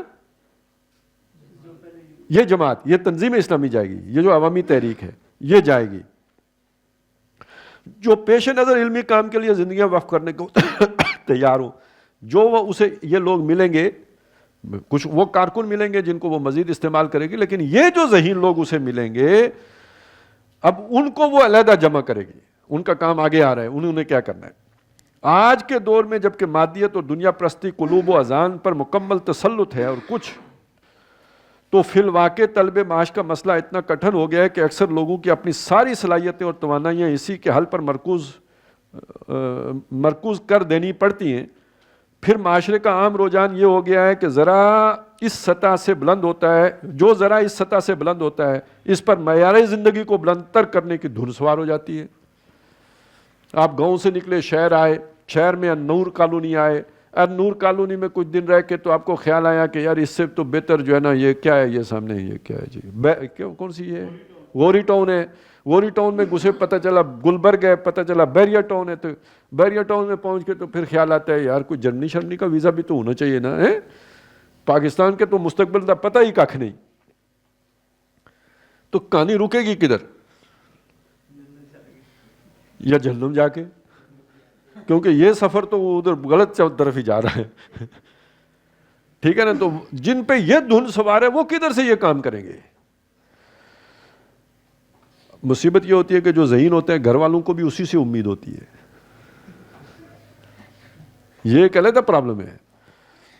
اس قسم کے نوجوانوں کا ملنا بظاہر محال نظر آتا ہے، لیکن اگر حقیقت یہ ہے کہ دنیا سعید روحوں سے کبھی خالی نہیں ہوتی، اور اگر کچھ مخلص اور صاحب عظیمت لوگ ذہنی یکسوئی کے ساتھ اس کام کا بیڑا اٹھا لیں تو انشاءاللہ اسی معاشرے میں بہت سے ذہین اور اعلیٰ صلاحیتوں کے مالک نوجوان ایسے مل جائیں گے جو نبی اکرم صلی اللہ علیہ وسلم کے اس قول مبارک کے خیرکم من تعلم القرآن وعلمہ، اصل میں تعلم القرآن وعلمہ یہ تھا، اپنا لائے عمل بنا کر علم میں قرآن کی تحصیل و اشاعت کے لیے زندگی وقف کر دے۔ یہ بھی واضح رہے کہ اصل ضرورت صرف اس کی ہوتی ہے کہ کسی جذبہ و خیال کے تحت انسان میں داخلی طور پر ایک داعیہ بیدار ہو جائے، پھر یہ داعیہ کام کی راہیں خود پیدا کر لیتا ہے۔ اندر جب وہ آگ لگتی ہے نا پھر بندے کو سکون نہیں لینے دیتی، اور تمام موانع و مشکلات سے خود نمٹ لیتا ہے۔ اب ابا جی سے کیسے نمٹنا ہے یہ وہ خود دیکھے گا، برادری والوں کا کیا کرنا ہے یہ وہ دیکھے گا۔ تو جو آ کے آپ کے پوچھے کہ جی اب میں کون سا بم چلاؤں تو انہیں کچھ نہیں کرنا، اور پوچھے بھی تو انہوں کہو جا بیٹا پھر جو بھی چلے وہی چلا، کیونکہ یہ اب تیرا مسئلہ ہے، اسی سے تو سیکھے گا، اسی سے حکمت ملے گی، اور تمام موانع و مشکلات سے خود نمٹ لیتا ہے۔ لہٰذا ضرورت اس امر کی ہے کہ اس خیال کو عام اور اس کی ضرورت کے احساس کو اجاگر کیا جائے، پھر کوئی وجہ نہیں کہ اس اعلیٰ و عرفہ نصب العین کے لیے کام کرنے والے دستیاب نہ ہو سکے۔ اس خیال کو عام کرنے کی ذمہ داری کس کی آئی؟ یہ جو ابھی ہم نے پڑھا، جماعت کی، جس نے عوام میں جا کے کام کرنا ہے۔ تو ایک جماعت کہے کہ ہم بنے تو اس لیے تھے، ہم ہیں 100% ڈاکٹر اسرار احمد کی فکر پر، لیکن یہ کام تو ہم نہیں کرتے نا، اس کی تو ضرورت نہیں ہے نا۔ یہ تو ہو گیا جناب اس جماعت کا کام۔ اب آگے چلیے، دوسرے یہ کہ ایک قرآن اکیڈمی کے قیام عمل میں لایا جائے۔ اب مصیبت یہ ہوئی کہ ایک بندہ یہاں پہ، جب یہ اکیڈمی کا لفظ آیا نا اس وقت اکیڈمیاں نہیں تھیں، اب ڈاکٹر صاحب نے اکیڈمی بنائی، جب اکیڈمی بن گئی تو اکیڈمی فیشن ہوتا چلا گیا، رواج ہو گیا اکیڈمی۔ اب ادھر آپ کو آگے پیچھے کہیں قرآن اکیڈمیاں مل جائیں گی، ادھر جا کے پوچھیں جی کیا پڑھاتے ہیں آپ، تو پتہ چلے گا جی کہ وہ ناظرہ پڑھاتے ہیں۔ ہے کیا جی؟ Quran academy, online Quran academy ہے۔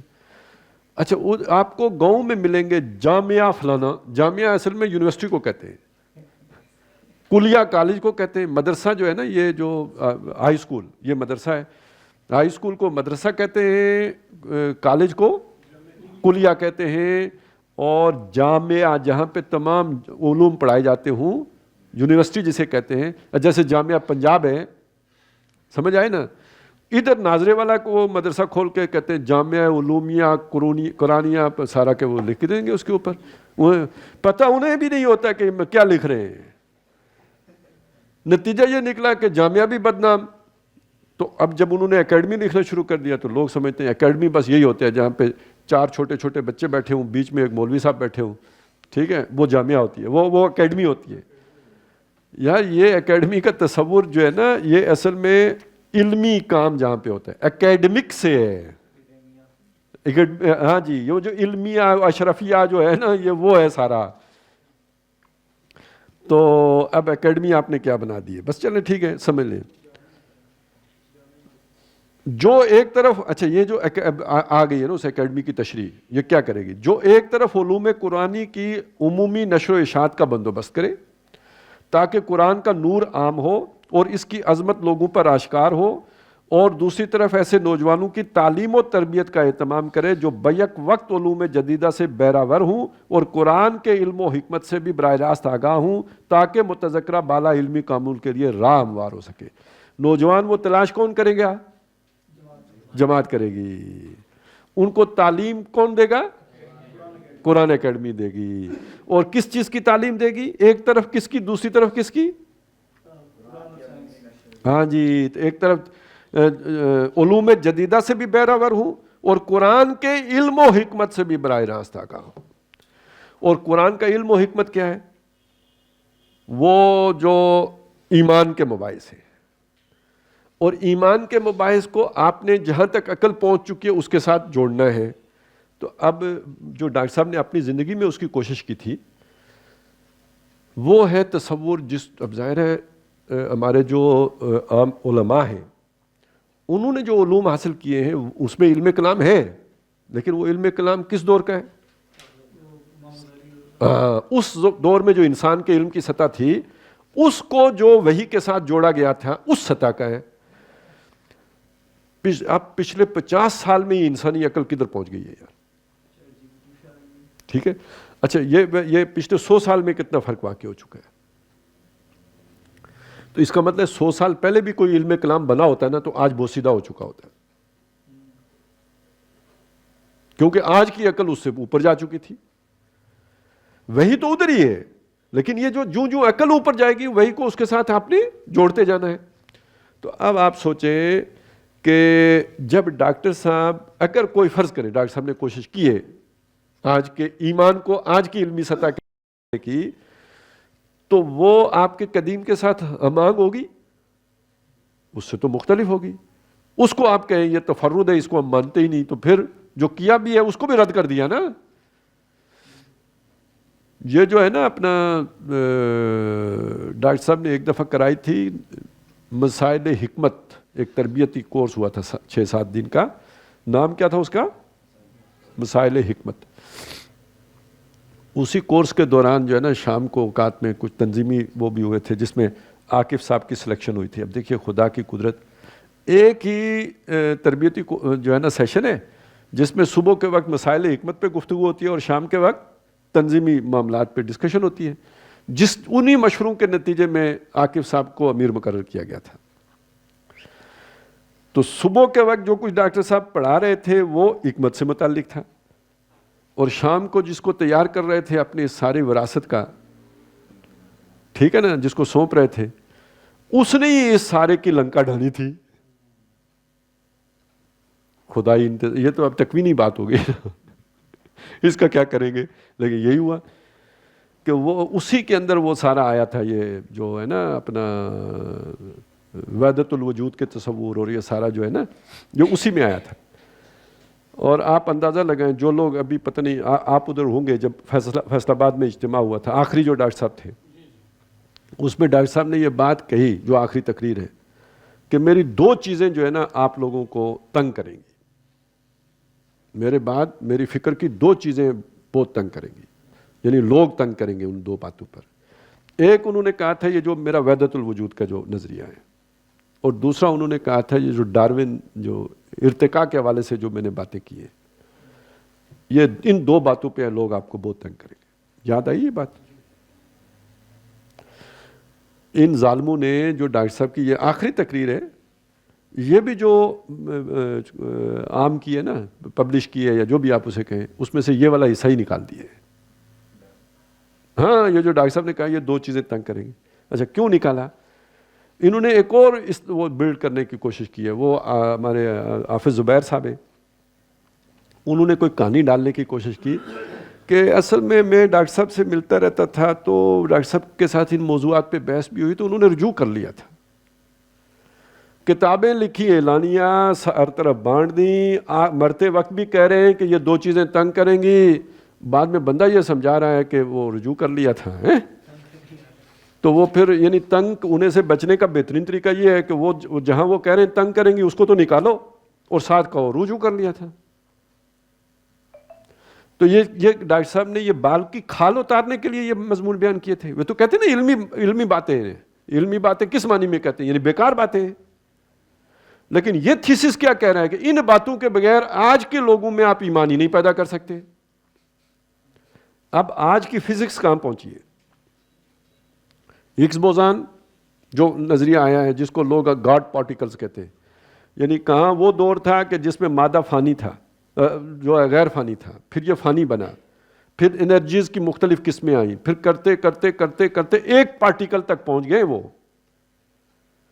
یعنی فزکس تقریباً وحدت الوجود کے قریب پہنچ گئی ہے. تو جس کی عقل یہاں پہ پہنچی ہے اس کو یہ نہیں اپیل کرے گا. تو وہ بھی آپ اگر اس کے اوپر بھی قلم پھیر دیں، اور کون پھیرے؟ وہ تنظیم پھیرے گی. تنظیم کا اس سے کوئی تعلق نہیں ہے. جس نے کہ بندے تلاش کر کے کہ یہاں لے کے آنے تھے.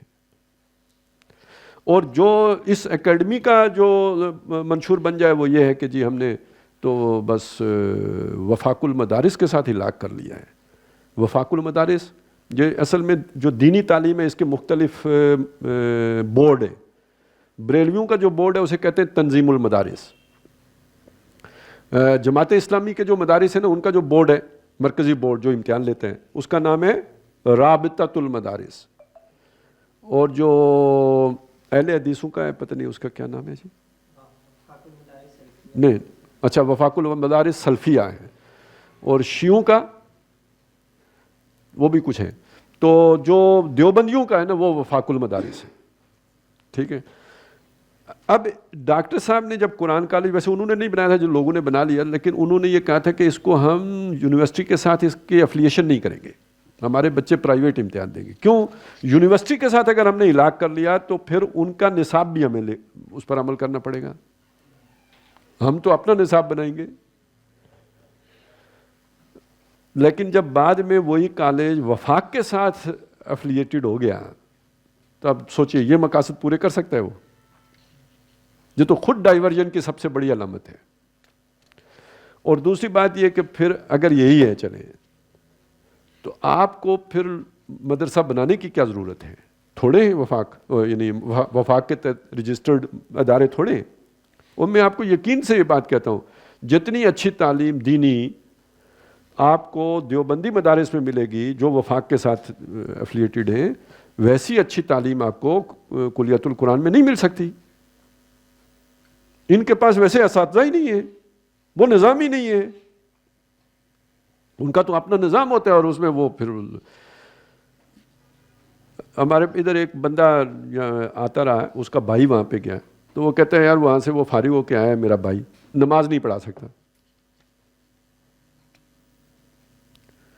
تو بھئی جس کا کام اس کو ساجے، تو چونکہ وہ علماء کا کام ہے جب وہ کرتے ہیں تو وہ پراپر کرتے ہیں، پورا کرتے ہیں. پھر ان کے لوگ یار اور اگر کچھ نہ آتا ہو تو نمازیں تو ٹھیک پڑھا لیتے ہیں نا. آپ کے بندے سے تو نماز بھی نہیں پڑھائی جاتی.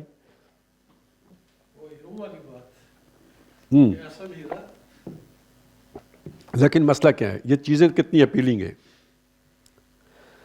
اب اوپر سے مسئلہ یہ ہے کہ ہم لوگ جتنے بھی ہیں پوری دنیا میں پھیلے ہوئے مسلمان اتنا کام کرنے کے لیے تو تیار نہیں ہے. سب دنیا دار ہیں. آخرت جو ہے بنانے کے لیے وہ جو دنیا کمائی ہے اس میں سے کچھ اللہ کی راہ میں دینے کے لیے تیار ہیں. ٹھیک ہے. تو اب بندہ سوچتا ہے کہاں دوں، یہ تو مولوی ہیں، یہ فتنہ باز ہیں، یہ مطلب وہ ہیں کیا ہیں یار، وہ فرقہ پرست ہیں. یہ ڈاکٹر صاحب اچھے بندے ہیں اور یہ ان کی فلسفی بھی بہت اچھی ہے، بس ان کو دیتے ہیں. اب یہ ایک جو ہے نا فلو ہے. تو آپ نے کام نہیں بھی کرنا تو بہرحال اس سے تو دل انکار نہیں کرتا نا. محنت سے دل انکار کرتا ہے. ویسے تو انکار نہیں کرتا نا. تو یہ آ رہا ہے تو ٹھیک ہے, ہماری قرآن اکیڈمی بھی ہے, ہمارا قرآن کالج بھی ہے, اب ہم قرآن یونیورسٹی بھی بنائیں گے, یعنی اور کڈو. تو جب آپ سے پیسہ نکلوانا ہے تو کس بنیاد پہ نکلوانا ہے؟ ڈاکٹر صاحب کا تصور ہے قرآن یونیورسٹی, اور پھر وہ ادارہ بنانا ہے, اس پہ تو آپ خود جاگیردار بن کے بیٹھنا ہے, اور جس مقصد کے لیے بنانا تھا وہ مقصد تو پورا نہیں کرنا, اس پہ تو ڈاکہ ڈالنا ہے. ہوتا کیا ہے, دنیا تو نکل ہی جاتی ہے نا. وہ جنہوں نے دیے چندے ان کے بھی چلے گئے, ان جیسی مطلب جو جیسی سوچ ان کی, وہ کہتے ہیں جیسی روح ویسے فرشتے, ویسوں کے پاس وہ پیسے پہنچ گئے, اور آگے انہوں نے اپنی دنیا بنانے کے لیے جو ہے نا خام خواہ, یعنی آخرت تو برباد کی نا. پھر اس سے بہتر تھا نہ کرتے, یہ کام ہی نہ کرتے. بہرحال علوم قرآنی کی عمومی نشر و اشاعت کا اہم ترین نتیجہ یہ نکلے گا کہ عام لوگوں کی توجہات قرآن حکیم کی طرف مرکوز ہوں گی, ذہنوں پر اس کی عظمت کا نقش قائم ہوگا, دلوں میں اس کی محبت جاگزیں ہوگی, اور اس کی جانب ایک عام التفات پیدا ہوگا. نتیجتاً بہت سے ذہین اور اعلیٰ صلاحیتیں رکھنے والے نوجوان بھی اس سے متعارف ہوں گے. اب یہ بات دنیا مانتی ہے کہ ڈاکٹر صاحب نے قرآن مجید کو گھر گھر پہنچانے میں جو کام کیا ہے اس کو اللہ نے بڑی برکت دی ہے. اس میں تو ہر بندہ مانے گا کہ یہ کام تو ہوا ہے, اور کوئی وجہ نہیں کہ ان میں سے ایک اچھی بھلی تعداد ایسے نوجوانوں کی نہ نکل آئے جو اس کی قدر و قیمت سے اس درجہ آگاہ ہو جائیں کہ پوری زندگی کو اس کے علم و حکمت کی تحصیل اور نشر و اشاعت کے لیے وقف کر دیں. اب یہاں پہ میں صرف آپ کو بتا رہا ہوں کہ اس وقت جو یہ کر رہے ہیں وہ کتنا بڑا اپنے لیے نقصان کر رہے ہیں, اس کا اندازہ اس سے لگائیں. جو اویس پاشا کرنی ہے, یہ کتاب پڑھ کر تو تنظیم میں آئے تھے. اس سے پہلے یہ پتہ ہے کس کے پاس بیٹھتے تھے؟ جان ایلیا کے پاس. وہ جو شاعر, وہ چلا شاعر, ہاں وہ اس کے عاشق, مطلب اس کی محفلوں والے. اور یہ کتاب پڑھ کے یہ اویس پاشا کرنی, اب سوچیں نا ذہن میں کیا آئیڈیل لے کے آئے ہوں گے. ادھر کدھر آئے جی؟ قرآن اکیڈمی. یہ اوپر قرآن اکیڈمی بھی لکھا ہوا ہے, تو بورڈ تو چھتی کے ماڈل ٹاؤن میں لگا ہوا ہے قرآن اکیڈمی کا, وہ اتھے آ ٹپ کے. ادھر استاد کون تھے جی؟ رشید ارشد صاحب, علامہ صاحب. اور کون جی؟ وہ عاطف وحید صاحب جو ادھر سے فارغ ہو کے گئے تھے. انہوں نے ان کے ساتھ جو استادی کی نتیجہ کیا نکلا, وہ صوفی بن گئے. اب آپ سوچیں, فرض کریں یہی کتاب پڑھ کے 1988 میں قرآن اکیڈمی میں آیا. یہ رشید ارشد صاحب اگر 15 سال پہلے پیدا ہوئے ہوتے, اور عاطف صاحب بھی, اور ڈاکٹر صاحب 15 سال پہلے فوت ہو گئے ہوتے, 2002 کی بجائے, یعنی کوئی چلیں 92 میں فوت ہو جاتے, اور یہ اساتذہ اکرام مجھے ملے ہوتے, تو میں بھی تو آواز پاشا کرنی ہی ہوتا نا. نہیں سمجھ آئی میری بات کی. مسئلہ یہ ہے کہ بھائی اتنی مشکل سے بندہ ملا, قرآن پہنچایا, پھیلایا. یہ ادھر سے, یہ ڈاکٹر صاحب نے کہا نا, اتنے شہید روحیں ہوں گی, کوئی اکا دکا ہوں گی, کہیں ہوں گی, کوئی ایک آدھ ملے گی, وہ ملی. جہاں آ کے اب اس نے گرو کرنا تھا, پالش ہونا تھا, جہاں آ کے اس نے وہ کوئی شے بننا تھا, وہاں آ کے بیٹھ گئے ابو عمر راہب. وہاں آ کے بیٹھ گئے جو وہ کیا تھا جی, نہیں, سینٹ پال. یعنی لوگ تو عیسیٰ علیہ السلام کو مان کے آ رہے ہیں, آگے سینٹ پال بیٹھا ہوا ہے. مجھے بڑا, اس سے بڑی ڈاکہ زنی اور کیا ہوگی. اس لیے میں کہتا ہوں یہ اختلاف کی بات نہیں ہے بھائی. اختلاف تو یہ ہے کہ آپ ڈنکے کی چوٹ اختلاف کریں, اور یہ جو ڈاکٹر صاحب نے جو ادارے بنائے ان کو اس کام کے لیے چھوڑیں, اپنے ادارے بنائیں. یہ اختلاف ہے. آپ وہاں پہ بیٹھے, جو بندہ ان چیزوں سے متاثر ہو کے وہاں پہ آئے, اس کو آپ غلط ڈائریکشن پہ لے کے جائیں. یہ شیطان کا کام ہے, جو صراط مستقیم پہ بیٹھا ہوتا ہے, قرآن کی طرف جو آتا ہے اس کو ڈائیورٹ کرتا ہے. یہ اختلاف کی بات نہیں ہے. اب آپ کو یہ فرق محسوس ہوا نا, جس وجہ سے مجھے غصہ چڑھتا ہے. اوپر سے یہ کہتے ہیں کہ ہم اللہ والے، ہم اللہ کی رضا کے لیے. یار اللہ کی رضا کے لیے یہ بندہ جھوٹے کام کرتا ہے. عظیم ترین فراڈ ہے جو شروع کیا ہوا ہے انہوں نے. ایک طرف وہ جو جاگیریں بنانے والا، اداروں پہ کو میراث سمجھنے والا، وراثت ہے، اور دوسری طرف یہ کہ اس کو جو ان کی سوچ تھی اس سے بالکل ہٹ کے چلنا. نام سارے وہی استعمال کرنا. قرآن کالج ہے، قرآن یونیورسٹی ہے، قرآن اکیڈمی ہے، اور کام روایتی ہے. تو ہمیں اس روایتی کام سے ٹھیک ہے فرق ہے، اس کی ہم اپنی جگہ پہ قدر کرتے ہیں. آپ بھی وہ کریں، ہمیں آپ سے اختلاف ہوگا، زیادہ سے زیادہ ہوگا، آپ کی محرومی کا احساس ہوگا. لیکن یہ جو آپ کر رہے ہیں یہ ڈاکہ زنی ہے، یہ شیطان والا کام ہے، دھوکہ دہی ہے. ایسے نوجوانوں کی تعلیم و تربیت اس اکیڈمی کا اصل کام ہوگا، اور اس کے لیے ضروری ہوگا کہ ان کو پختہ بنیادوں پر عربی کی تعلیم دی جائے، یہاں تک کہ ان میں زبان کا گہرا فہم اور اس کے ادب کا ستھرا ذوق پیدا ہو جائے.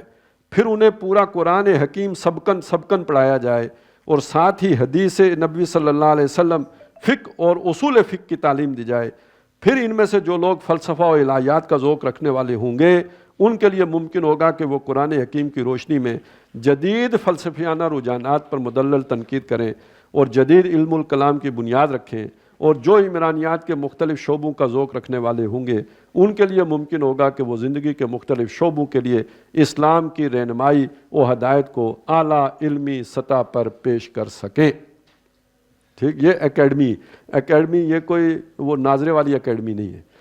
اچھا، ادھر یہاں پہ پنڈی اسلام آباد میں آپ لوگ بھی تھے جب راجہ اصغر صاحب نے اکیڈمیوں کی جو ہے نا کھمبیاں اگانی شروع کی تھی. تو اس وقت بھی میں نے کہا یار یہ ادھر آپ کا مرکز ہے جہاں کوئی کوالٹی کی ایجوکیشن ہوتی ہے. چلیں جو بھی ہوتا ہے وہاں کوئی کام کے اساتذہ تو بیٹھے ہوئے ہیں. یہ آپ نے یہاں پہ تھا کیا، اس کے پیچھے بھی کیا تھا؟ لوگ پیسے دینے کے لیے تیار ہیں تو یہ بلڈنگ کرائے پہ لو، ادھر 8-10 بندوں کا روزگار لگ جائے گا، وہ جن کو کہیں کچھ جو ہے نا وہ بوٹ پالش کے لیے بھی کوئی نہیں رکھتا. تو ادھر اکیڈمیوں میں وہ ڈائریکٹر اکیڈمی بن کے بیٹھ گئے. وہی پڑھے کم لکھے زیادہ یا پڑھے کم بولے زیادہ، تو اب وہ ڈائریکٹر اکیڈمیاں ہو گئے، اور ڈائریکٹر جناب کیا ہو گئے، ایجوکیشن ہو گئے، وہی انڈر میٹرک، ہاں، یا سافٹ ویئر انجینئر ہوگا زیادہ سے زیادہ. اب وہ تو ٹیکنیکل تعلیم ہے، اس کا اس تعلیم کے ساتھ کیا تعلق ہے بھائی؟ تو اکیڈمیاں جگہ جگہ پہ بن گئی. قرآن اکیڈمی جو ہے نا النور کالونی، قرآن اکیڈمی ایئرپورٹ سوسائٹی، قرآن اکیڈمی بیریا ٹاؤن، قرآن اکیڈمی اتھے، قرآن اکیڈمی اتھے، کھڈا لائن ہر طرف قرآن اکیڈمی ہو گئی. تو ڈاکٹر صاحب نے تو ایک قرآن اکیڈمی کا تصور پیش کیا. خیر ان کی زندگیوں میں بھی بنتی رہی. تو انہوں نے کہا یہ قرآن اکیڈمی کی بیٹیاں ہیں، تو بیٹیوں نے پھر ساری نا انجار نکلی. وہ کچھ لوگوں کی جاگیریں بن گئی وہاں، ان کے اب مطلب اولادوں کے لیے اچھے ٹھکانے بن گئے. باقی یہ والا کام تو کسی اکیڈمی میں نہیں ہوا جس کا یہاں پہ ذکر ہے. اور جو ڈاکٹر صاحب نے کیا ہوا تھا اس کی نفی کی گئی، اس پہ جو کراس لگایا گیا، اس کو بھی کاٹ دیا گیا. یہ جو اصل کام تھا اس سے منہ موڑ لیا گیا. تو چلیں جی، باقی یہ اب یہ کوئی کام بھی ایسا ہے کہ اب علامہ اقبال نے کیا تو نہیں ہوا، ابو الکلام نے شروع کیا نہیں ہوا، مولانا مودودی صاحب نے بھی کوئی ایسا ادارہ بنایا نہیں چلا، تو ڈاکٹر صاحب کا بھی ٹھوس.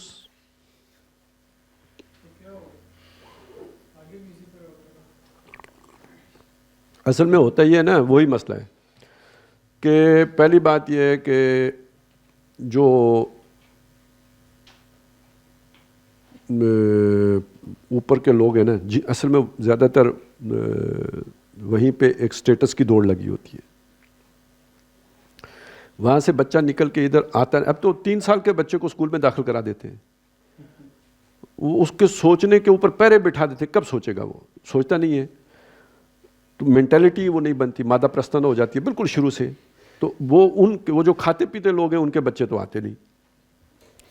اب میں آپ کو ایک بات بتاؤں، یہ بڑی مصیبت ہوتی ہے کہ جو ہم غریب لوگ ہیں نا، ہمارے اندر جتنی دنیا کی بھوک ہوتی ہے اتنی شاید ان کے اندر نہیں ہوتی.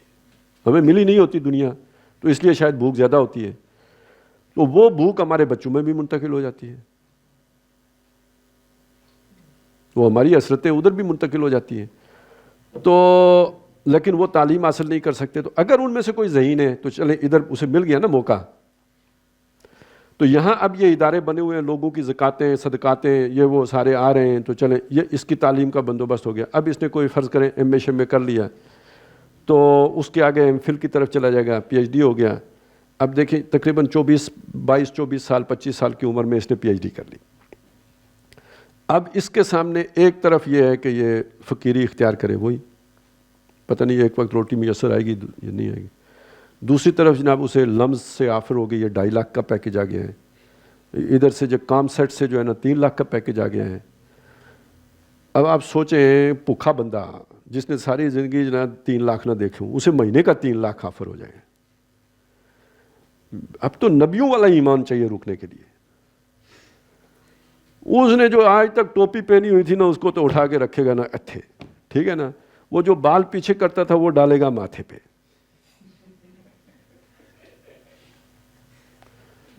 وہ جو شلوار اوپر کرتا تھا اسے کرے گا تھوڑا سا نیچے, اور جناب چلو جی اب جا کے اس نے پیکج جو ہے نا سائن کر لیا. باقی اگلا کام یونیورسٹی کا ماحول آہستہ آہستہ کرتا رہے گا, ٹھیک ہے نا. وہ تو باقی وہاں پہ اب چل پڑا, نظام چل پڑا, تو صاحب لوگ صاحب بن گئے. اس نے مہینے کے بعد یعنی 1 سال کے بعد گاڑی لینی ہے. اچھا ویسے بھی جب وہ ہون ہار بروا کے چکنے چکنے پات, تو جس طرح وہ بکرے دیکھنے کے لیے کسائی نہیں جاتے, تو سیانے لوگ جو ہے نا یہ چکر لگا لیتے ہیں کہ داماد کس کو بنانا ہے. یہ میں یعنی آپ نے اگر اس رخ پہ آنا ہے تو میں سارے خطرات آپ کے سامنے رکھ رہا ہوں. جن کو نظر آ گیا ہوتا ہے بھئی یہ نمبر بھی ٹھیک لے رہا ہے, بچہ بھی سارا یہ ہے, تو وہاں پہ تو آخر وہ ارد گرد ماحول تو سارا موجود ہوتا ہے, تو وہ تو ادھر ہی سے جناب رڈار پہ لے لیتے ہیں کہ اب اس کو شرف دامادیت بخشنا ہے. تو اب دورہ ایک طرف آپ کا پیکج آ گیا, ادھر آپ کو موتمم صاحب کے ہاں آپ کا جو ہے نا روشنی کا ایک اور مینارہ کھل رہا ہے آپ کے لیے, کیونکہ یہ بھی تو عروج یعنی مدرسے کے کل آپ ہی نے سارا چارج سنبھالنا ہے, یا کاروبار ہے یا کچھ ہے. آپ دیہات سے اٹھ کے گئے ہوئے ہو, ادھر جناب ایک بہت بڑے علامہ صاحب مولانا صاحب موتمم صاحب حضرت جی ان کے ہاں آپ کے لیے جو ہے نا کھڑکی کھل رہی ہے, تو ایک ہاتھ ادھر تو دوسرا ہاتھ ادھر. اب جب یہ دو جو ہے نا وہ معشوقوں کا عاشق, اس کے پاس اب کہاں یہ کام کرنے کے لیے ٹائم بچے گا. ظل سعیہم, اب اس کی وہ صبح کا وقت سارا یونیورسٹی کی نظر ہو جائے گا, تو شام جو ہے نا وہ بیگم کو مرشد بنا کے بیٹھ جائے گا.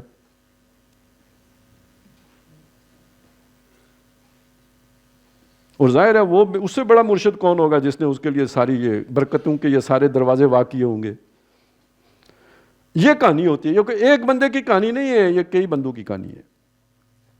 اور یہ صرف تنظیم اسلامی کے دور کی کہانی نہیں ہے, یہ جماعت اسلامی کے دور کی کہانی ہے. مولانا کوثر نیازی کو مودودی صاحب نے پڑھایا تھا, اور جب کسی قابل ہو گیا تو وہ ایوب خان کے پاس چلا گیا. تو یہاں پہ بھی جنہوں آپ خود لوگوں نے لکھا ہے, اب میں آپ کو کس کس کے نام بتاؤں کہ بھئی ہمارے پاس تو تعلیم حاصل کرنے کے پیسے نہیں تھے, بس کسی طرح چلے ہو گیا کام ہو گیا. اب وہ بھی بس ٹھیک ہے وہ لکھ لیں گے پڑھ لیں گے کچھ کر لیں گے, تھوڑا بہت وہ ان کی وہ پینشن ہو جائے گی, سارا ہو جائے, یہ کام تو نہیں ہو سکے گا. تو جناب یہ بڑے پھندے ہوتے ہیں اور بڑی زنجیریں ہوتی ہیں, بڑے رسے ہوتے ہیں, توڑنے پڑتے ہیں, پھر جا کے کچھ تھوڑا بہت آدمی کو کوئی حکمت ملتی ہے. نہیں تو ایک کے بعد دوسرا, دوسرے کے بعد تیسرا, تیسرے کے بعد چوتھا. وہ حضور کو اگر بادشاہی کی پیشکش ہوئی تھی تو وہ تو حضور کا لیول تھا نا جس پہ بادشاہی کی پیشکش ہوئی تھی, تو یہاں بھی چھوٹی سی بادشاہی کی تو وہی راستہ کھل ہی جاتا ہے نا. یہاں ایک صحافی ہیں ہمارے دوست ہیں, تو انہوں نے ایک جماعت کی کچھ تھوڑے بہت کچھ لکھنا شروع کیا, تو ان کی ایک یونیورسٹی ہے, تو ادھر سے ان کو کوئی 4 لاکھ کے پیکج کی آفر آ گئی. ٹھیک ہے, اور یہ ان دنوں میں آئی جب وہ بندہ بے روزگار تھا, اس نے ٹھکرا دی, نہیں گیا. ابھی کچھ تھوڑا بہت اس کا روزگار لگ گیا ہے ادھر ہی اسلام آباد میں. میں صرف آپ کو یہ بتا رہا ہوں کہ یہ وہ والا تشدد تو کوئی شے ہی نہیں ہے نا جو وہ اٹھا کے لے جاتے ہیں اور 2-3 سال مار پیٹ کرتے رہتے ہیں.